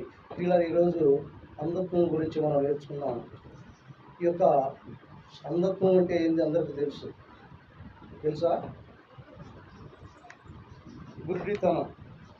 ఈ గుడ్డితనము అనేది ఎలా, ఈ ఆత్మీయలో గుడ్డితనం, మనం ఎందుకు ఆత్మీయుల్లో మనం ఎదగలేని స్థితిలో ఉంటున్నాం? ఎందుకు మనల్ని పడేస్తూ ఉంటుంది? మనల్ని దేవుడి సన్నిధికి వెళ్ళకుండా మనల్ని లాగుతూ ఉంటారు. కాబట్టి మనం అలాంటి పరిస్థితిలో ఉన్న నేను జాగ్రత్త పడాలి. దైవానుసారంగా మనం జీవించే వారికి ఉన్నామా? ఈ లోకంలో చూసినంత మనం చూస్తూ ఉంటాం. కళ్ళు చూసిన దాన్ని బట్టి దేహం అంతా చెడిపోతూ ఉంది. చూసిన మన ఈ యొక్క కన్నులు, ఎందుకంటే గర్వం చేత ఈ యొక్క కన్నులు అంటారు చూసండి, కళ్ళు మెరకలేని మందమైన అంటారు చూసారా? ప్రభు చేత వాడికి కళ్ళు మెరకలెక్కిన అగపట్టలేదు, వాడికి మనిషి ఏందో అనేది అంటారు చూసారా? అలాగే మన యొక్క అంధత్వము చూసింది మన యొక్క కళ్ళ ద్వారా అనేకమైనటువంటి చెడిపోతూ ఉంటుంది.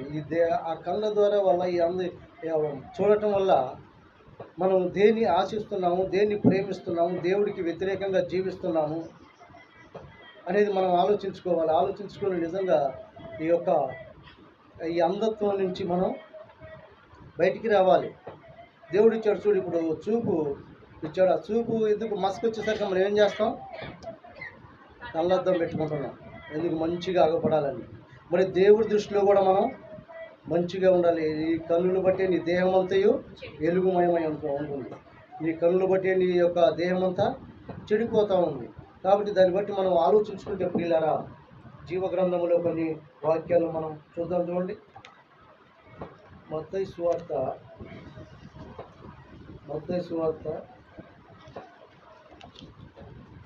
9వ అధ్యాయము 27వ వచనం చదవండి.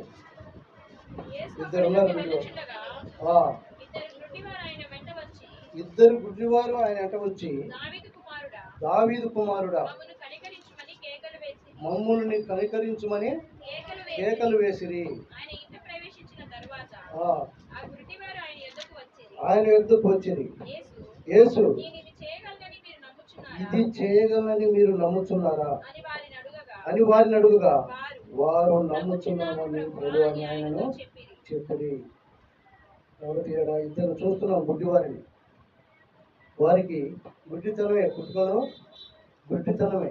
కానీ వారు దేవుడు ఇస్తాడు, దేవుడు నా యొక్క గుడ్డితనం నుంచి వెలుగు ఇస్తాడు, నాకు సమస్తం చూడాలి. ఇప్పుడు కన్నులు లేకపోతే మనం చూడగలుగుతాం? ఈ లోకంలో ఏమి చూడలేము. ఏదో మంచి భయంకరమైన చీకటి అగాధము ఏమి అగపడదు. నిజంగా ఒకసారి ఆలోచిస్తే, కన్ను మూసుకొని ఒకసారి ఎవరి వారు పరీక్షించుకుంటే ఏముంది అసలు, ఏది ఎక్కడ ఉంది, ఎటు వెళ్తున్నాను, ఏ మార్గంలో వెళ్తున్నాను, నా జీవితం ఏంది, నా గమ్యం ఏంది, నా పరిస్థితి ఏంది అనేది తెలుస్తుంది. కానీ ఆ యొక్క గుడ్డితనం వారికి ఏ విధమైనటువంటి బాధ ఉందో, వేదన ఉందో, ఆ తండ్రి యేసు ప్రభు వారు వచ్చినప్పుడు వాళ్ళకు ఒక ఆలోచన కలిగింది. యేసు ప్రభు వారు స్వస్థపరుస్తాడు, ఆయనకు గుడ్డితనాన్ని నా కళ్ళు తెరవదేస్తాడని ఒక ఆలోచన వారికి వచ్చి వారు అన్నప్పుడు వారు ఏమన్నాడు? మీరు నమ్ముతున్నారా? నా మాట చొప్పున మీకు కలుగును గాక అన్నాడు. మీరు నమ్ముట మీ వలనైతే నమ్మువానికి సమస్తము సాధ్యమే అన్నాడు. నమ్ముట మీ వలన కావాలి. మనం దేవుడి దగ్గరికి ఎందుకు వచ్చాం? నమ్మాము. ఆయన మనల్ని పరలోకానికి చేరుస్తాడు, మన హృదయాల్ని పరీక్షించేవాడై ఉన్నాడు. అవునా కాదా? పరీక్షిస్తాడు. అని చెప్పి ఈ లోకంలో గుడ్డివారైతే ఏ విధంగా నమ్మారో, ఏ విధంగా విశ్వసించారో, ఏ విధంగా దేవుణ్ణి ప్రేమించారో ఆ ప్రేమను బట్టి వారికి జరిగింది. మరి మనకి కళ్ళు ఉన్నాయా? మనకి చూస్తున్నాం మంచి ఏంది, చెడు ఏంది, ఏం జరుగుతుంది, ఎటు వెళ్ళాలి, నేను ఏ మార్గంలో వెళ్ళాలని మనకు తెలిసి కూడా మనం పడిపోతున్నాం. తెలుసు మనకి మంచి ఏంది, చెడు ఏంది మీ ముందే పెట్టాను అన్నాడు. మంచి చెడ్డలు మీ ముందు పెట్టాను, మీరు ఏది కోరుకుంటారు అన్నాడు. మనం ఏం కోరుకుంటున్నాము? చెడునే కోరుకుంటున్నాం. చెడు మార్గమే నాకు మంచిది, మంచి మార్గం నాకు అవసరం లేదు అన్నట్లుగా మనం చేస్తున్నాం. దేవుడు ఏమంటున్నాడు? ఆయన ప్రేమిస్తున్నాడు. కాబట్టి ఈ యొక్క మధ్యాహ్న కాల సమయంలో కొన్ని విషయాలు మనం చదువుకున్నాము. కీర్తనలు రాసినటువంటి గ్రంథం చూడండి. కీర్తనల గ్రంథం 82వ అధ్యాయము. కీర్తనల గ్రంథం 82వ అధ్యాయము 5వ వచనం చూడండి. జనులకు తెలివి లేదు, వారు గ్రహింపరు, వారు అంధకారములో ఇటు అటు తిరుగులాడుతున్నారు. ఏమంటున్నాడు? జనులకు తెలివి లేదు, వారు గ్రహింపరు. నేను ఎన్నిసార్లు చెప్పినా, ఎన్నిసార్లు నేను ఈ మార్గంలో వెళ్ళొద్దు, మీరు జాగ్రత్తగా ఉండండి, నేను ప్రేమిస్తున్నాను, నా ప్రేమకు లోబడండి, నా మాట వినండి అన్నా కూడా వింటున్నా. ఇటు అటు తిరుగుతున్నారంట. అంధకారంలో ఎటు? ఈ లోకంలో కొట్టుమిట్లు ఆడుతున్నారు. కొట్టుమిట్లు ఆడుతూ ఇటు అటు తిరుగుతున్నారు. వారు అంధకారంలో ఇటు అటు తిరుగుతూ ఉన్నారు. వాళ్ళకి తెలివి లేదు. దేవుడిని తెలుసుకొని దేవుడి దగ్గరికి లోబడకుండా, దేవుడి మాట వినకుండా, దేవుడికి ఇష్టంగా జీవించకుండా వారు ఇటు అటు తిరుగుతున్నారంటే ఎటు వెళ్ళాలి, ఎటు వెళ్తే నాకు మంచిగా వస్తుంది, ఎటు వెళ్తే నాకు చెడు ఉంది అనేది గ్రహించట్లా మనసు. ఇంకా వారి అంధకారం, వారి యొక్క కళ్ళు మూసుకొని పోయి వారు ఏ విధంగా ప్రవర్తిస్తున్నారో, ఏ విధంగా వారు జీవిస్తున్నారో, ఏ విధంగా మార్గం తప్పి తిరుగుతున్నారో వాళ్ళ ఇష్టానుసారంగా జీవిస్తున్నారు. దేవుడు మనల్ని ప్రేమించి మనల్ని ఇలా ఉంచుతూ ఉంటే మనకి అర్థం కావట్లా. అదంటే వారి అంధకారంలో ఇటు అటు తిరుగులాడుతున్నారంట.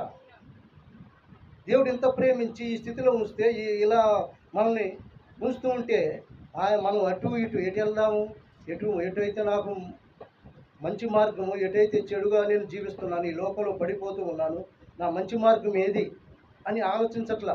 ఏ కాడికి తిరుగుతున్నారు వాళ్ళ ఇష్టానుసారంగా.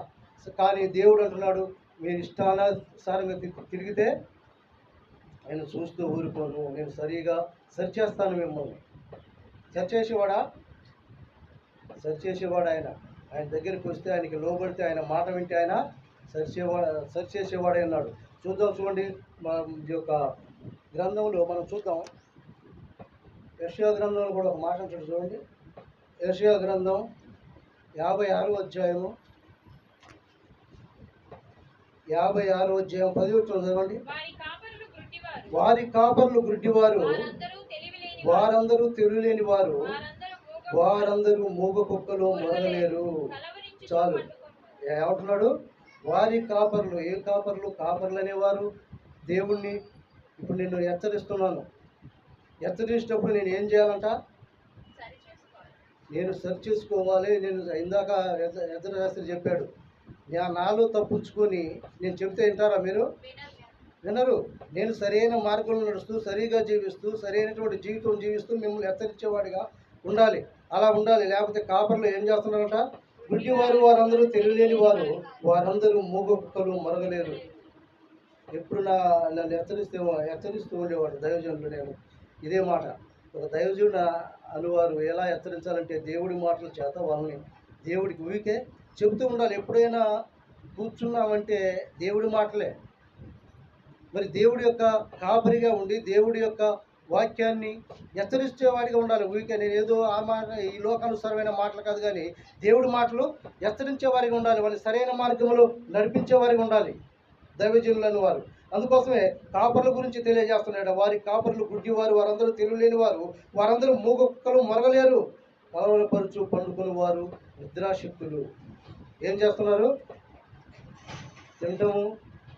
వారు ప్రార్థించకుండా, దేవుడి మాటలు హెచ్చరించకుండా, సరైన మార్గంలో నడిపించకుండా, నాకు మంచి ఆహారం పెడితే చాలు, తింటమును పండుకోవటం. కాపర్లు ఆ విధంగా ఉన్నారు. కానీ ఈయన అది అంటున్నాడు, వాళ్ళని హెచ్చరిస్తున్నాడు.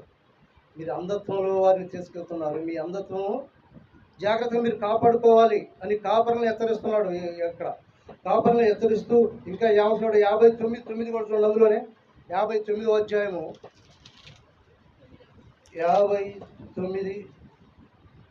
59:9. కావున న్యాయము మాకు దూరముగా ఉన్నది, నీతి మమ్మల్ని కలుసుకోవటం లేదు. వెలుగు కొరకు మేము కనిపెట్టుచున్నాము కానీ చీకటియే ప్రాప్తించుచున్నది. ప్రకాశము కొరకు ఎదురు చూస్తున్నాము కానీ అంధకారంలో నడుచుతున్నాము. ఎలాగంట? అంధకారంలో వెలుగు కొరకు మేము కనిపెట్టుచున్నాము కానీ చీకటియే ప్రాప్తిస్తూ ఉంది. ఎలాగున్నా మనం చీకట్లో, ఇప్పుడు కన్ను లేని వాడు ఏం చేస్తాడు? చీకట్లో తరువులాడుతూ ఉంటాడు. ఏదో ఎక్కడుందో, ఏం పెట్టాడో, ఏం చేయాలో వాడికి తెలియదు.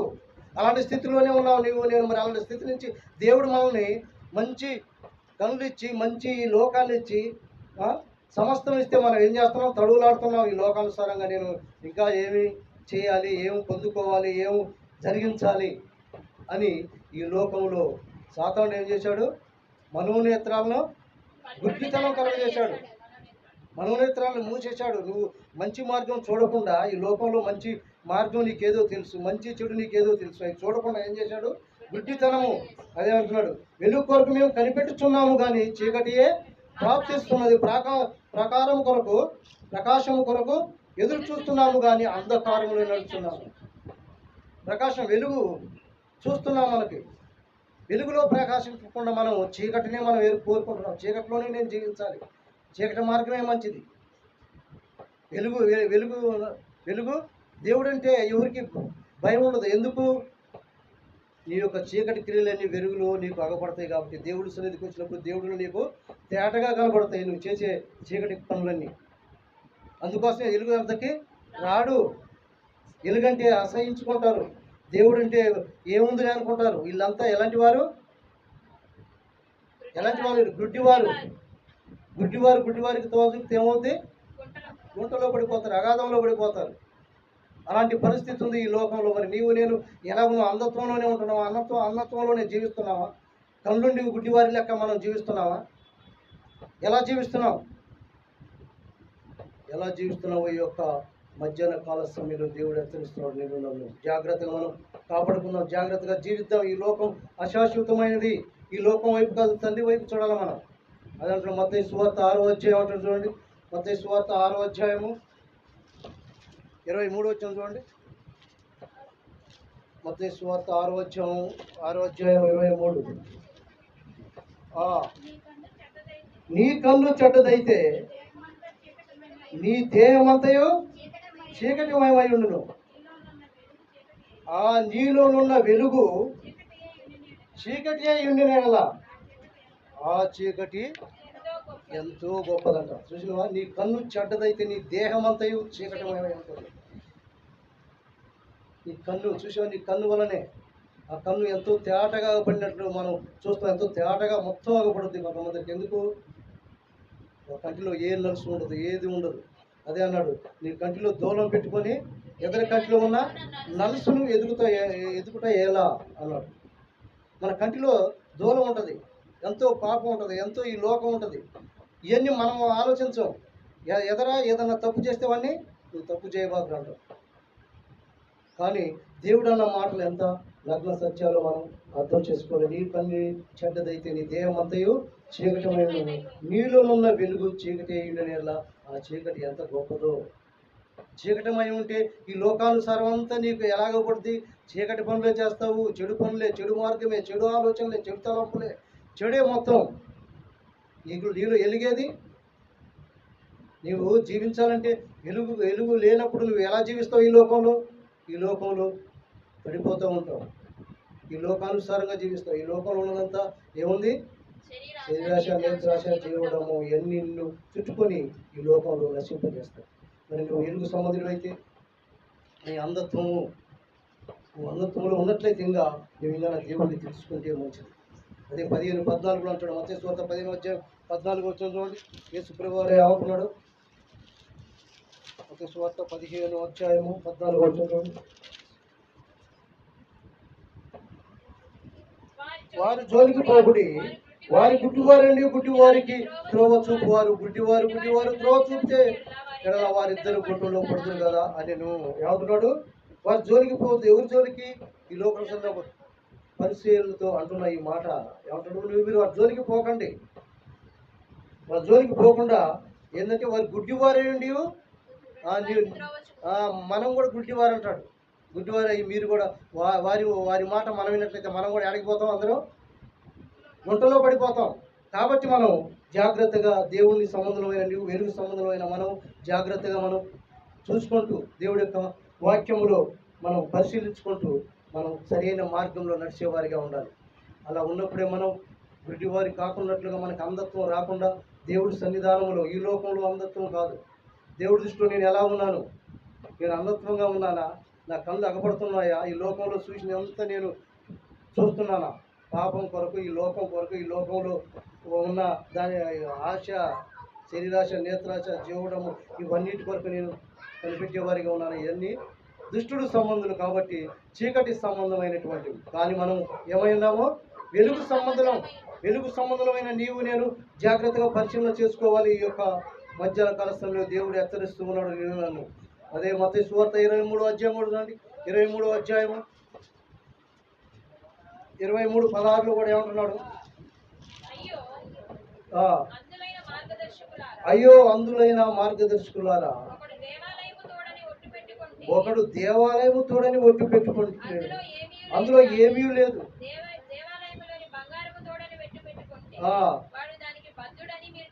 చెప్పుదురు చాలు. ఒకడు దేవాలయం దేవుడు అంటాడు. మనం చూస్తాం, మనం బస్సులో వెళ్ళేటప్పుడు దేవాలయం కలిసి చూసి మనం ఇట్లా గుండె కాడ పెట్టుకుంటాం. మనమే కాదు, ఎవరైనా విగ్రహారాధకులను చూడండి, మనోళ్ళు కూడా చాలామంది ఆ గుడికాడికి పోయేసరికి ఇట్లా అంటాం. ఎందుకు? భక్తి, ఎంతో భక్తి ఉంది అనుకోవడానికి. నీ దేహము దేవుడి ఆలయం ఉంది, నీవు దేవుడికి ఇవ్వకుండా నీ ఆ గుడిని పుట్టేసరికి మనం ఎట్లనేసరికి మనం ఏదో భక్తులు అయిపోతామా? నీ యొక్క హృదయ రహస్యాలు ఎరిగిన దేవుడు, నీ హృదయము దేవుడికి ఇష్టమైందంటే దేవుడు నా హృదయంలో ఉన్నాడు. నా హృదయంలో ఉన్నప్పటికీ నాకేముంది, వెలుగు సంబంధులుగా ఉంటాం, వెలుగు జీవితం జీవిస్తాం. ఈ లోకంలో పాప క్రియలు జోలికి పోవు. ఆ పాపం అంటేనే మనం అసహించుకుంటాం. పాప క్రియలు మన హృదయంలో రావు. ఎందుకంటే దేవుడు వెలుగుమయమై ఉన్నాడు, వెలుగై ఉన్నాడు. కాబట్టి ఆ వెలుగు మనలో నివసిస్తూ ఉండాలి. ఈ అంధకార క్రియలు విడిచిపెట్టాలి. ఈ భయంకరమైన క్రియలు వదిలిపోవాలంటే మనం జాగ్రత్తగా ఆ అంధత్వం మన యొక్క కళ్ళలో ఉన్నటువంటి అంధత్వాన్ని మనం తీసివేసుకోవాలి. అంధత్వం తీసివేసుకోవాలంటే మనం జాగ్రత్తగా మనం దైవానుసారంగా మనం నడిచేవారిగా ఉండాలి. దేవుడికి ఇష్టమయ్యేవారిగా నేను ఉండాలి. భక్తి చేస్తున్నాం అంటే ఏదో భక్తి చేస్తున్నాం కాదు, కానీ సరైనటువంటి భక్తి మనం చేసేవారిగా ఉండాలి. కన్నీటి ప్రార్థన చేయాలి, మొరపెట్టుకోవాలి దేవుడి దగ్గర. నేను ఎలా మొరపెట్టుకోగలుగుతున్నాం? కొంచెం సమయమే దేవుడికి ఇయ్యలేని స్థితిలో ఉంటాం. కొంచెం సమయం అయితే 1 గంట కూడా కాలేదు మనకి మత్తు వచ్చేస్తూ ఉంటుంది. ఎందుకు మత్తులో అయిపోతున్నాం అంటే సరిగా దేవుడి యొక్క సన్నిధానములు ప్రార్థన చేసుకోకుండా, దేవుడి సన్నిధి అంటే ఏదో నామకార్థముగా రాకూడదు ప్రియులారా. ఎందుకంటే మన హృదయము దేవుడి ఆలయమైనది. ఆ ఆలయాన్ని మనం జాగ్రత్తగా మనమేం పాటు చేసుకుంటూ ఉన్నాం. దేవుడు అంటున్నాడు, నీ హృదయం నాకు ఇయ్యమ. ఎందుకు మనం ఏదైనా మన కుమారుడికి కానీ మనకు కానీ బాగలేకపోతే మనకి నిద్ర పట్టుద్దా? ఎవరికైనా పట్టుద్దా నిద్ర? పట్టదు. మరి ఎందుకని? దేవుడు అంటే భయంకరమైన పరిస్థితి, ఆ యొక్క అగాధంలో మనకి వెళ్ళిపోతామన్నా కూడా భయం అంటలేదు. ఎందుకు? మనం చనిపోతాం, ఎప్పుడు చనిపోతామో, ఆ పరిస్థితి ఎప్పుడు వస్తుందో అని ఒక భయం. మనిషికి ఎప్పుడు భయం కలుగుద్దో, భయం ఎప్పుడు ఉంటుందో భక్తి ఎప్పుడు నేర్చుకుంటాడంట. భయం అనేది రావాలి. అమ్మో, ఇప్పుడు మనం ఒక స్టూడెంట్ని స్కూల్కి వెళ్ళండుకో, హోంవర్క్ చేయకపోతే ఏమని ఉంటుంది? భయం వేస్తుంది. మా చిన్నతనంలో మాకైతే లెక్కల మాస్టర్ ఉన్నాడు. అసలు ఆ ప్రేడు ఆయన సమయం వచ్చిందంటే మాకు భయం వేసిపోయేది. రాకుండా బాగు మాస్టర్, ఇలా ఆయన రాకుండా మంచిది, ఆయన రాకుండా అంత సంతోషపడేవాళ్ళము. ఎందుకని? పడతాడు, భయం. నేను చేయలేదు, హోంవర్క్ చేయలేదు నేను, ఆ భయం. మరి దేవుడు భయం ఉందా? దేవుడు మనల్ని జీవింపజేస్తూ నడిపిస్తూ ఈ స్థితిలో ఉంచుతూ నడిపిస్తూ ఉంటే భయం ఉందా ఏమన్నా? నిజంగానే భయం అనేది ఉండాలి. దేవుడు ఇవాళ సజీవ లెక్కలో ఉన్నామంటే దేవుడు అసలు మనకేమంటలే, నేను ఇంకా బ్రతుకుతాననే అనుకుంటున్నావే, ఊహల్లో తేలుతున్నావే తప్ప తండ్రి నిజమే ప్రభు, ఈ దినం నాకు ఇచ్చావు ప్రభు, ఎంత ఇలవైన ఈ దినం నాకు ఇచ్చావు, నాకు చాలు. ఏ దినం ఆ దినం మనల్ని కాపాడుతున్నాడు. మన గొప్పతనం కాదు, దేవుడి యొక్క ఆయుష్ ఆయన చేతిలో ఉంది, మన చేతుల్లో లేదు. కాబట్టి మనం జాగ్రత్తగా మెలుగుగలిగి ప్రార్థించేవారిగా ఉండాలి. అందుకోసం ప్రార్థన. ఎందుకు ప్రార్థన అంటున్నామంటే ఎప్పుడు ప్రార్థన చేసి, ఎందుకంటే ప్రార్థన ఆయనకి విన్నవించుకోవటం, ఆయనకు ప్రార్థించుకోవటం, ఆయనకు లోబడటమే తప్ప మనము పరలోకానికి వెళ్ళాలంటే ఏం చేయాలి? దేవుడి దగ్గర మనం ఈ లోకంలో అధికారికి మనం ఎన్నో చెప్పుకుంటామే, మరి దేవుడి కాడ మనం చెప్పుకునేది ప్రార్థన వల్లనే. తండ్రి నా జీవితం ఏంది, నా బతుకేంది, నా మార్గం ఏంది, నా స్థితి ఏంది ప్రభువా అని ప్రార్థన చేసుకుని చెప్పుకునేది. ఆ భయం ఏమైనా ఉందా? మనం భయం భక్తి లేకపోతే మనం దేవుడు మనల్ని ప్రేమించడం. భయం ఉండాలి, భక్తి ఉండాలి, రెండు ఉండాలి. కాబట్టి ఈ లోకంలో మంచి ఉంది, చెడు ఉంది. మరి నువ్వు మంచిని కోరుకుంటావా, చెడుని కోరుకుంటావా అనేది దేవుడు మన ముందే పెట్టాడు. కానీ మనం జాగ్రత్తగా మనం ఆలోచిద్దాం ప్రియులారా. అది యోహాను సువార్త 3వ అధ్యాయం కూడా చూడండి. యోహాను సువార్త 3వ అధ్యాయము 19వ వచనం చదవండి. యోహాను సువార్త 3వ అధ్యాయము. పరలోకము నుండి దిగి వచ్చిన వాడే అనగా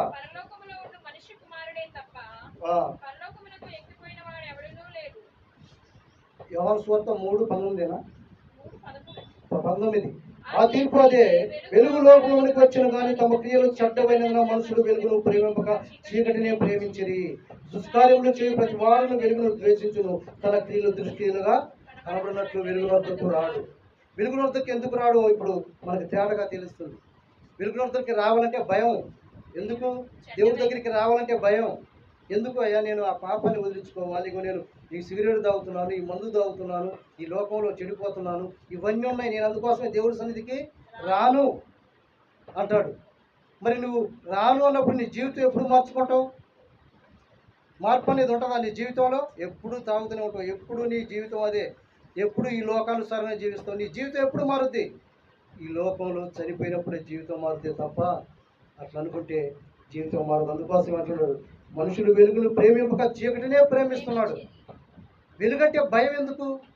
వెలుగు దగ్గరికి వచ్చేసరికి నీ హృదయంలో ఉన్నది మొత్తం తెలిసిపోతాయి. దేవుడు సన్నిధికి వచ్చినప్పుడు నాయన దేవుడి దగ్గర ఇంత భయంకరంగా ఉంటుందా? ఆ యొక్క పరలోకాన్ని నరకాన్ని ఆలోచిస్తేనే ఈ లోకంలో ధనవంతుడు అంత సంపాదించాడు, ఏమన్నా తీసుకెళ్ళాడా? ఏం తీసుకెళ్ళలేదు. మరి వెలుగంటే అది భయం. ఎందుకు భయం? వాము ఈ లోకంలో నాకు ఎందుకు నాయన ఇదంతా, ఈ లోక ఆశలు, ఈ లోకంలో ఈ యొక్క సమస్తమైన ఈ యొక్క క్రియలు, ఈ పరిస్థితులు నేను ఎందుకు జీవించాలి?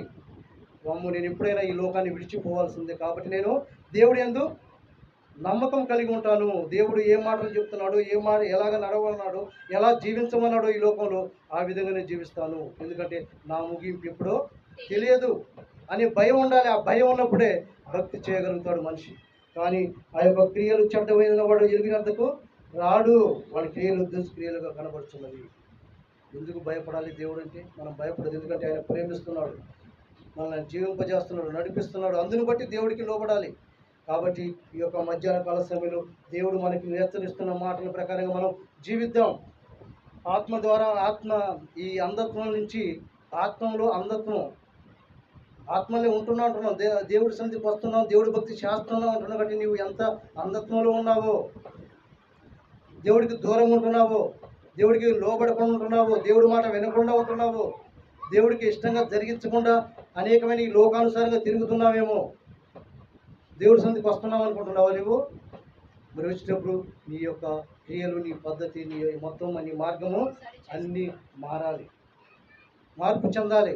మార్పు చెందకుండా ఇంకా నేను బాగానే ఉన్నాను అనుకుంటే కుదరదు. కాబట్టి ఈ అంధత్వం నుంచి మనం బయటపడి నిజంగానే ప్రభువా నీ వెలుగులో నా క్రియలన్నీ అగపడుతున్నాయి, నీ ఎలుగు దగ్గరికి వచ్చేసరికి చీకట్లే ఉన్నాయి, మొత్తం అగపడుతూ ఉన్నాయి. నేను ఒక స్కానింగ్ చేసినప్పుడు నీ రోగము నీ యొక్క హృదయంలో ఉన్నప్పుడు స్కానింగ్ చేస్తే ఏ విధంగా పడుద్ది? వాళ్ళ దగ్గర నీకు గడ్డ ఏర్పడిందమ్మా అంటాడు. ఎప్పుడు అగపడుద్ది? అప్పుడు స్కాన్ చేసినప్పుడే ఆ వెలుగు అగపడుద్ది.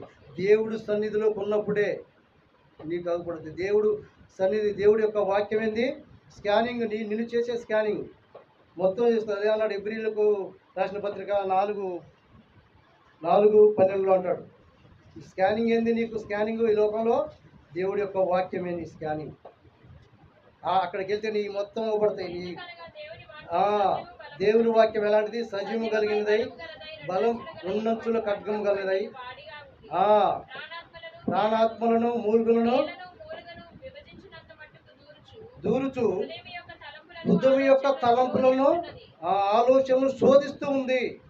ఈ స్కానింగ్ నిన్ను పరీక్షించేది, నిన్ను శోధించేది, నిన్ను సరైన మార్గంలో నడిపించేది, నువ్వు ఎలా నడుస్తున్నావు అనేది మొత్తం సరిచేసేది ఈ జీవవాక్యం, నీకు ఇచ్చిన వాక్యం.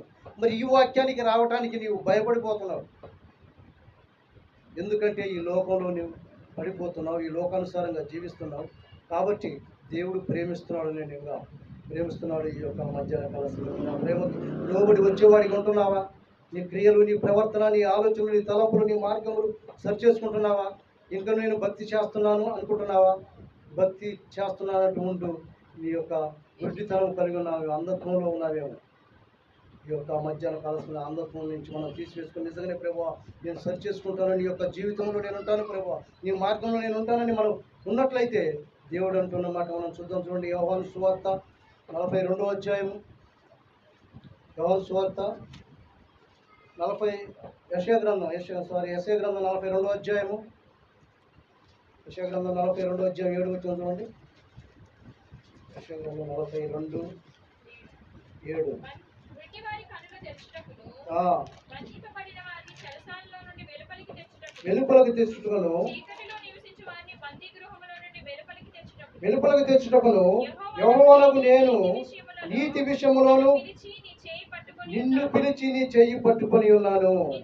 నిన్ను కాపాడి ప్రజల కొరకు నిబంధనగాను అన్ని జనులకు వెలుగుగాను నిన్ను నియమించి ఉన్నాను.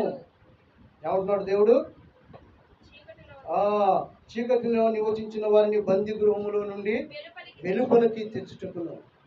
నీవు ఈ లోకంలో బందీగా ఉన్నావేమో, ఈ లోకంలో పడిపోయి ఉన్నావేమో, ఈ లోకంలో తిరుగుతూ ఉన్నావేమో, తాగుపోతూ ఉన్నావేమో, ఈ లోకానుసారంగా జీవిస్తున్నావేమో, వాటన్నిటి నుంచి నేను విడిపిస్తాను. ఆ యొక్క బందీ గృహంలో నుండి నిన్ను విడిపిస్తాను. నా దగ్గరికి అంటున్నాడు. చీకటి నివసించిన వారి బందీ గృహం నుండి వెలుపలికి తెప్పించుకును యెహోవానగు నేను నీతి విషయంలో నిన్ను పిలిచి నీ చేయి పట్టుకొని ఉన్నాను. ఇంకా నువ్వు దేవుడు ఏమంటున్నాడు? ఎంత ప్రేమగా నిన్ను పిలుస్తున్నాడు. నువ్వు అన్ని చేసినా కూడా, ఈ లోకంలో నశించిపోతున్నావు కూడా, నిన్ను ప్రేమతో పిలుస్తున్నాడు ఆయన. నేను నీతి విషయంలో నిన్ను పిలిచి నీ చేయి పట్టుకొని ఉన్నాను. నిన్ను కాపాడి ప్రజల కొరకు నిబంధన అన్ని జనులకు వెలుగుగాను నిన్ను నియమించదను. అన్ని జనులు నిన్ను నిలబెడతాను. నువ్వు ఈ లోకంలో ఇంకా నువ్వు జీవించిన కాలం చాలు. ఇంకా నేను పిలుస్తున్నాను. నా దగ్గరికి వచ్చినట్లయితే నిన్ను వెలుగుమయముగా ఉంచుతాను. అన్ని జనులకు ఒక వెలుగుగా నేను నిలబెడతాను అంటున్నాడు దేవుడు. కాబట్టి ఈ యొక్క మధ్యాహ్న కాల సమయంలో నేను ఏ విధంగా ఉన్నాం ప్రియులారా? ఏ విధంగా మనం భక్తి చేస్తున్నాం? ఏ విధంగా జీవిస్తున్నాం? ఏ విధంగా దేవుడికి లోబడుతూ ఉన్నాం? ఇంకా నీ జీవితం, నా జీవితం ఏ విధంగా ఉంది? ఈ పాప జీవితం, ఈ పాప పరువును తీసివేసుకొని దేవుడి యొక్క వాక్యానుసారంగా మనం జీవించే వారిగా ఉన్నాం. లోకసువార్త 4:18 కూడా చూడండి. లోకసువార్త 4వ అధ్యాయము 18 వచ్చిన ఏమంటున్నాడు? ప్రభు ఆత్మ నా మీద ఉన్నది, పేదలకు సువార్త ప్రకటించమని ఆయన నన్ను అభిషేకించి ఉన్నాడు. చెరలోనున్న వారిని విడుదలకు, గుడ్డి వారికి చూపును కలుగునని ప్రకటించుటకును, నలిగిన వారిని విడిపించుటకును, ప్రభు హితవత్సరము ప్రకటించుటకు ఆయన నన్ను పంపి ఉన్నాడు. దేనికంట? పేదలను సువార్త ప్రకటించుటకు. సువార్త ప్రకటిస్తున్నామంటే దేనికి? రక్షించడానికి. పాపి అయిన నువ్వు, రక్షించిపోతున్న నీవు, ఈ లోకంలో పడిపోయి ఈ లోకానుసారంగా జీవిస్తున్న నిన్ను ఆ చెరల నుండి, ఆ బంధకంలో నుండి, ఆ యొక్క వాటి నుంచి విడిపించడానికే వాక్యం చెప్పబడుతూ ఉంది. వాక్యం ఎక్కడైనా విడబడుతుందంటే కారణం ఏంది? నిన్ను సరైన మార్గంలో నడిపించడానికి, సరిగా జీవించాలి. ఈ లోకంలో నశించిపోయినప్పుడు, ఈ లోకాన్ని విడిచిపోయినప్పుడు, ఆ భయంకరమైన లోకానికి వెళ్లకుండా దేవుడు మనల్ని కాపాడటానికే వాక్యం హెచ్చరిస్తూ ఉంది, చెప్పబడుతూ ఉంది. నువ్వు నశించిపోతున్నావా? నువ్వు ఈ లోకంలో పడిపోతున్నావా? ఈ లోకానుసారంగా జీవిస్తున్నావా? ఏ బంధకంలో నీవు ఉన్నావు? ఏ స్థితిలో నువ్వు పడిపోయి ఉన్నావు? లేచి నా సన్నిధికి రా. నిన్ను నేను ప్రేమిస్తున్నాను, నిన్ను నిలబెడతాను ఒక శక్తిగా. ఆయనకి లోబడినట్లయితే, ఆయన మాట విన్నట్లయితే ఆయన నిన్ను నిలబెట్టి ఒక శక్తిగా నేను వాడుకుంటాడు. అలాంటి జీవము కలిగిన దేవుడు, గొప్ప దేవుడు మనకున్నాడు. మరి అలాంటి పరిస్థితుల నుంచి నేను వచ్చేవారిగా ఉన్నావా? అందులోని ఆ బంధకంలో ఉంటూ అందులోనే నేను కొట్టుమిట్లాడుతున్నామేమో. లేదు పిల్లరా, అలాంటి స్థితి మనకు ఉండకూడదు. కాబట్టి యోహాను సువార్తలో కూడా మాట్లాడాడు చూడండి. యోహాను సువార్త 8వ అధ్యాయము, యోహాను సువార్త 8వ అధ్యాయము 8-12 చూడండి. మరలా యేసు నేను లోకమునకు వెలుగును, నన్ను వెంబడించువాడు చీకటిలో నడక జీవపు వెలుగు కలిగి ఇండునని వారితో నన్ను వెంబడించేవాడు ఎలా ఉంటాడు? వెలుగుగా ఉంటాడు. వెలుగు చీకటికి విరుద్ధం ఎప్పుడు? దేనికి నువ్వు లోబడి ఉంటున్నావు? దేనితో నువ్వు సాంగత్యం చేస్తున్నావు? వెలుగుమై ఉంటావు. దేవుడి దగ్గరికి వస్తే, దేవుడిని ప్రేమిస్తే దేవుడు నిన్ను అంటున్నాడు వెలుగుమయమై ఉంటావు. నీ హృదయం వెలుగు ఉంటుంది, నీ వెలుగు ఉంటావు, నీ కుటుంబము, నీవు, అందరూ నిన్ను వెలుగుగా ఉంచుతాడు, ఒక అధికారిగా ఉంచుతాడు. అలాంటి జీవము కలిగిన దేవుడు మన దేవుడు. కాబట్టి ఆ వెలుగును ప్రేమించగా చీకటినే ప్రేమిస్తున్నాం మనం. ఆ చీకటి అంధకార క్రియలను విడిచిపెట్టమంటున్నాడు దేవుడు ఈ లోకానుసారంగా. మరి వాటిని విడిచిపెట్టే వారికి ఉంటున్నావా? నేను విడిచిపెడదాం. ఇంకా నువ్వు ఆ స్థితిలో ఉన్నట్లయితే ఈ మధ్యాహ్న కాల సమయంలో దేవుడు నన్ను పిలుస్తూ ఉన్నాడు. నా దగ్గరికి రండి, నేను మీకు విశ్రాంతిని ఇస్తాను, మీకు ఆనందాన్ని ఇస్తాను, సంతోషాన్ని ఇస్తాను, మీ హృదయాన్ని తృప్తిపరుస్తానంటున్న దేవుణ్ణి విడిచిపెట్టి మన ఇష్టానుసారంగా నేను జీవిస్తున్నాం. కాబట్టి అలాంటి పరిస్థితి ఉండకుండా ఈ మధ్యాహ్న కాల సమయంలో దేవుడు నన్ను పిలుస్తున్నాడు. కాబట్టి ఈ మధ్యాహ్న కాల సమయంలో దేవుడి దగ్గర మన యొక్క హృదయాన్ని దేవుడికి ఇచ్చినట్లయితే దేవుడు మనల్ని సరిచేసేవాడై ఉన్నాడు. అలాంటి సరిచేసి వాడై ఉన్నాడు. కాబట్టి ఈ మధ్యాహ్న కాల సమయంలో ఆయన సన్నిధానంలో మనం మొరపెట్టుకొని ప్రార్థించేవారిగా ఉందాం. కాబట్టి నేను ఏ విధంగా ఉన్నాం? అంధకారంలో నశించిపోయేవారిగా ఉన్నామా? మన పొరలు ఏ విధంగా ఉన్నాయి? మన పాపపు పొరలు, పాపపు లోకంలో ఉంటున్నాం. ఈ లోకంలో జీవిస్తున్న నేను మరి దేవుడిని తెలుసుకోకుండా, దేవుడి యొక్క ఇష్టానుసారంగా నడుచుకోకపోతే ఈ లోకంలో నశించిపోతూ ఉంటాం. కాబట్టి దేవుడు మనం నిన్ను ప్రేమిస్తూ జాగ్రత్తగా ఉండమని కోరుకుంటున్నాడు. కొరింథీయులకు రాసిన 2వ పత్రిక కూడా అంటున్నాడు. కొరింథీయులకు రాసిన 2వ పత్రిక 3వ అధ్యాయము, కొరింథీయులకు రాసిన 2వ పత్రిక 3వ అధ్యాయము 16వ వచనం చూడండి. వారి హృదయము ప్రభువు వైపు ఎప్పుడు తిరుగునో అప్పుడు ముసుగు తీసివేయబడును. ఏమంటున్నాడు? నీ హృదయం ఎప్పుడు దేవుడి వైపు తిప్పబడుతుందో, ఎప్పుడు దేవుడి వైపు నువ్వు తిరుగుతావో అప్పుడు నీలో ఉన్న ఈ మొత్తము తీసివేయబడతాయి. నీవు ఈ లోకంలో జీవిస్తున్నావా, పాపంలో జీవిస్తున్నావా, వ్యభిచారంలో జీవిస్తున్నావా, ఈ తాగుబోతులో జీవిస్తున్నావా, ఈ లోకానుసారంగా ఎలా జీవిస్తున్నావా, ఈ మొత్తం కలిగి పోతే నువ్వు నా దగ్గరికి రా, నేను నీకు వెలుగుమయముగా చేస్తాను. నేను ఎందుకంటే ఇక్కడ ఈ లోకంలో నిన్ను పిలుస్తున్నాడంటే ఎందుకు ఒక దినం వస్తుంది ఆయన లెక్క చెప్పాము. అందుకోసమే ముందే ఆయన హెచ్చరిస్తున్నాడు మనల్ని. ముందే నువ్వు సరి చేసుకో, దిద్దుకో, ఈ లోకానుసారంగా జాగ్రత్తగా జీవించు. ఒక దినం వస్తూ ఉంది, అప్పుడు ఎవరు హెచ్చరించేవారు ఉండరు, చెప్పేవారు ఉండరు, మాట్లాడేవారు కూడా ఉండరు. ఆ దినం రాకముందే నన్ను దేవుడు హెచ్చరిస్తున్నాడు. తండ్రి నిజంగానే ప్రభు నాకు ఇచ్చిన ఈ అవకాశం, నాకు ఇచ్చిన ఈ సంవత్సరాలు నన్ను పొడిగిస్తున్నావు, దినదినం నన్ను పొడిగిస్తున్నావు నా జీవితాన్ని. మరి నేను ఏ విధంగా ఉన్నాను ప్రభు? ఇంకా ఈ లోక అంధకారంలో నశించిపోతున్నానా? ఈ పాపలోకంలో కొట్టుకుపోతున్నానా? ఈ పాపలోకంలో జీవిస్తున్నానా? వద్దు ప్రభు, నా తండ్రిగా నాయన నిన్ను కలిగి ఉంటాను ప్రభు. నీవే నా తండ్రిని బాగు చేయవాడు నీవే, నన్ను ఆదరించి పోషించేవాడు నీవే, నా ప్రాణాన్ని కాపాడుతున్నవాడు నీవే. నువ్వు తప్ప నాకు ఎవరు లేరు ప్రభు. ఈ మధ్యాహ్న కాల సన్నిధి నాతో ఉంచు ప్రభు. నీ ఆత్మ ద్వారా నీ ఆత్మ ద్వారా నడిపించు ప్రభు అని చెప్పి మనం ప్రార్థన చేసేవారికి ఉన్నావా? ప్రార్థన చేయాలి పిల్లలు, ప్రార్థన చేసేవారికి ఉండాలి. ఎఫెసీయులకు రాసిన పత్రిక కూడా అంటారు. ఎఫెసీయులకు రాసిన పత్రిక 5వ అధ్యాయము 8వ వచనం చూడండి. మీరు పూర్వమందు చీకటి అయి ఉంటిరి, ఇప్పుడైతే ప్రభువునందు వెలుగై ఉన్నారు. వెలుగు ఫలము సమస్త విధములైన మంచితనము, నీతి, సత్యమును వాటిలో కనబడుతున్నది. వెలుగంటే ఏందంట? వెలుగు మంచితనము, నీతి, సత్యము, సమాధానము ఇవన్నీ ఉన్నాయి. మరి అలాంటి సంబంధంలోకి దేవుడిని పిలుస్తున్నాడు.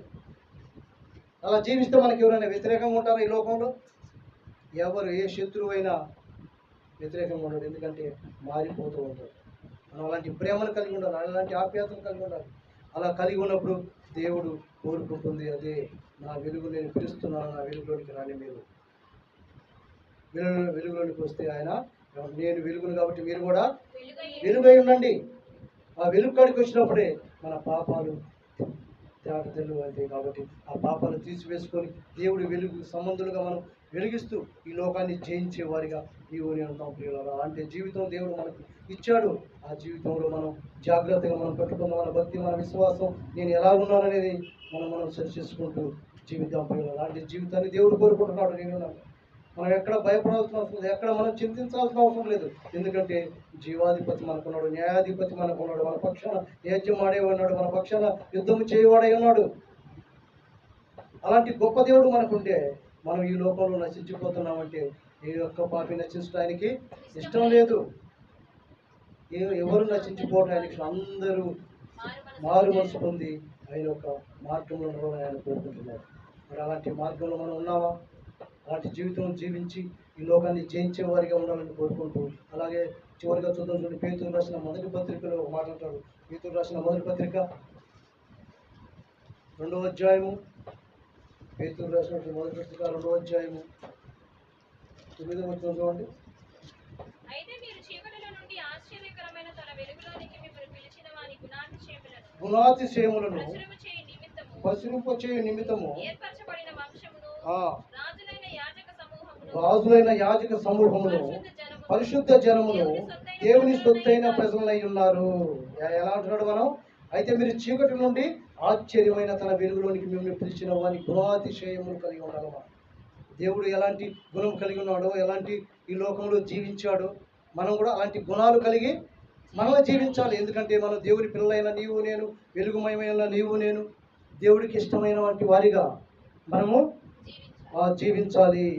అలాంటి గుణాతిశయములు ప్రచురణ చేయు నిమిత్తము ఆయన ఏ విధంగా జీవించాడో, ఈ లోకంలో ఏ విధంగా ఆదరించాడో, ఏ విధంగా దీన మనసు కలిగి జీవించాడో, స్వస్థత ఏ విధంగా జరిగించాడో, అలాంటి మనసును మనము కలిగి జీవించాలని దేవుడు కోరుకుంటున్నాడు. కాబట్టి ఇంకా ఏమంటున్నాడు? వెలుగు మిమ్మను గుణాతిశయములు పిలిచిన నిమిత్తము ఏర్పరచబడిన వంశములు, రాజులైన యాజక సమూహము, పరిశుద్ధ జనములు, దేవుని సొత్తైన ప్రజలు. అలాంటి ప్రజలు మనం, ఆయన సొత్తు మనం.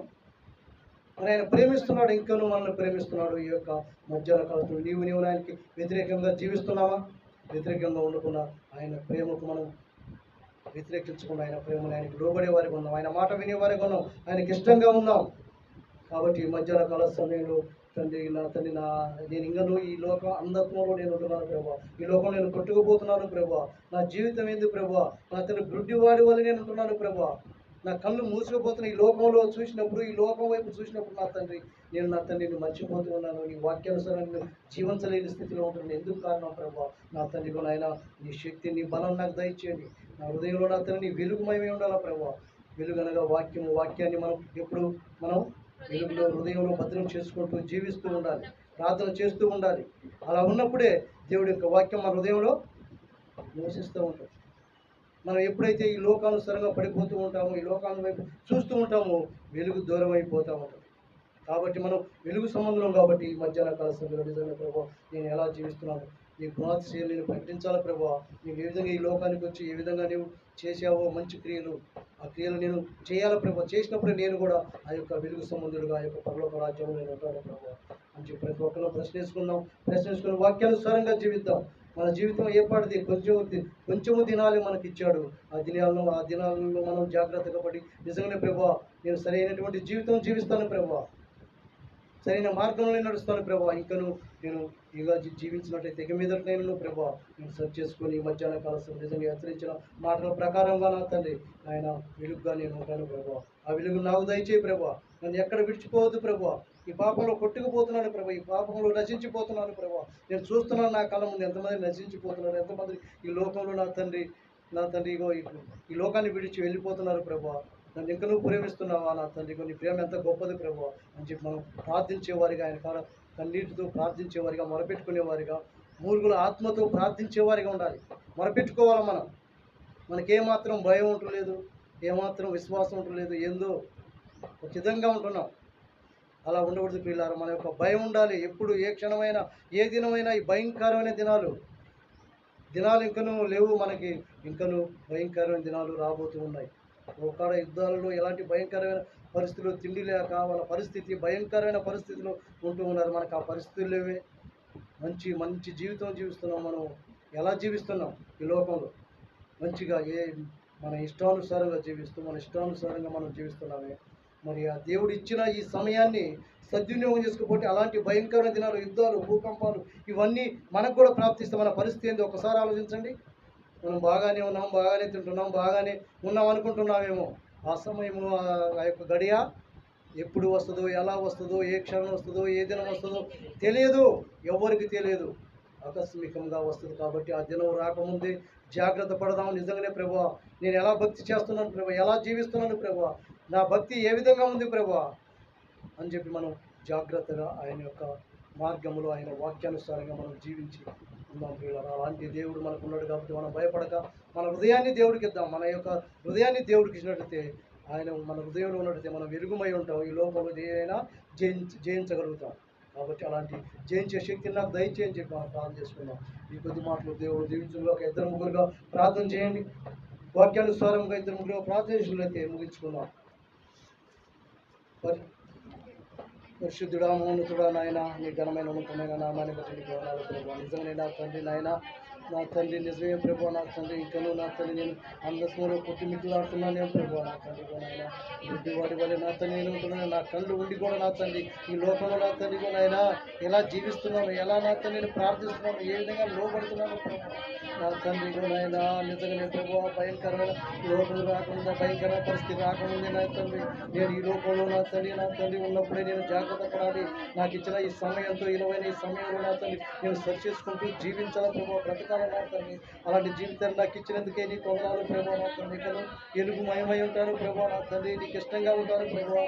ఈ మాట ప్రకారంగా జీవిస్తాను ప్రభావ. నా తండ్రి ఈ పాపంలో కొట్టుకొని పోతున్నాను, ఈ లోకంలో నా తండ్రి నశించిపోతున్నాను ప్రభావ. ఎంతమందికి నశించిపోతున్నాను పిలుస్తున్నాను ప్రభావ. ప్రేమతో నా తండ్రి నా యుద్ధకి రాండి, నేను నా తండ్రిగా నా తండ్రి నీకు వెలిగిస్తాను చెప్పాను. ఎలా జీవిస్తున్నారో ప్రభువా, నేను నా జీవితం ఏదైనా ప్రభువా, నా తండ్రి మధ్యాహ్న కాలస్థలో నీ సన్నిధించండి ప్రభువా. నీ వాక్యానికి లోబడేవారిగా, నీ మాట వినేవారిగా, నీకు ఇష్టంగా ఉండేవారిగా మేము ఉంటున్న సహాయం దయచేయండి ప్రభువా. ఏ దుష్టుడికి ఏ స్వార్థానికి అధికారం లేదు ప్రభువా. నా తండ్రి భయంకరమైన దినాలు, దినాలు ప్రభువా. ఈ దినాల్లో మమ్మల్ని ఎంతో ప్రేమిస్తున్నావంటే, ఇంత ఆయుష్ ఆరోగ్యాన్ని పొడిగిస్తున్నావంటే నా తండ్రి కేవలం నీ ప్రభా, నీ దయా, నీ ప్రేమే ప్రభువా. అలాంటి ప్రేమను మేము వ్యతిరేకిస్తున్నామేమో ప్రభువా.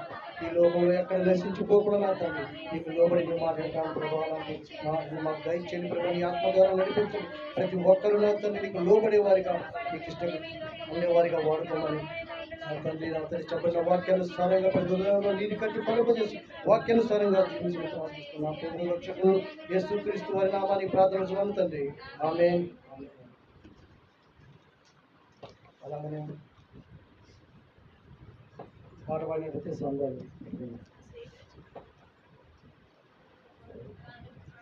ప్రార్థన సమర్పించుకున్నాం. పాడుతూ ఉండగా ప్రార్థన సమర్పించుకున్నాం.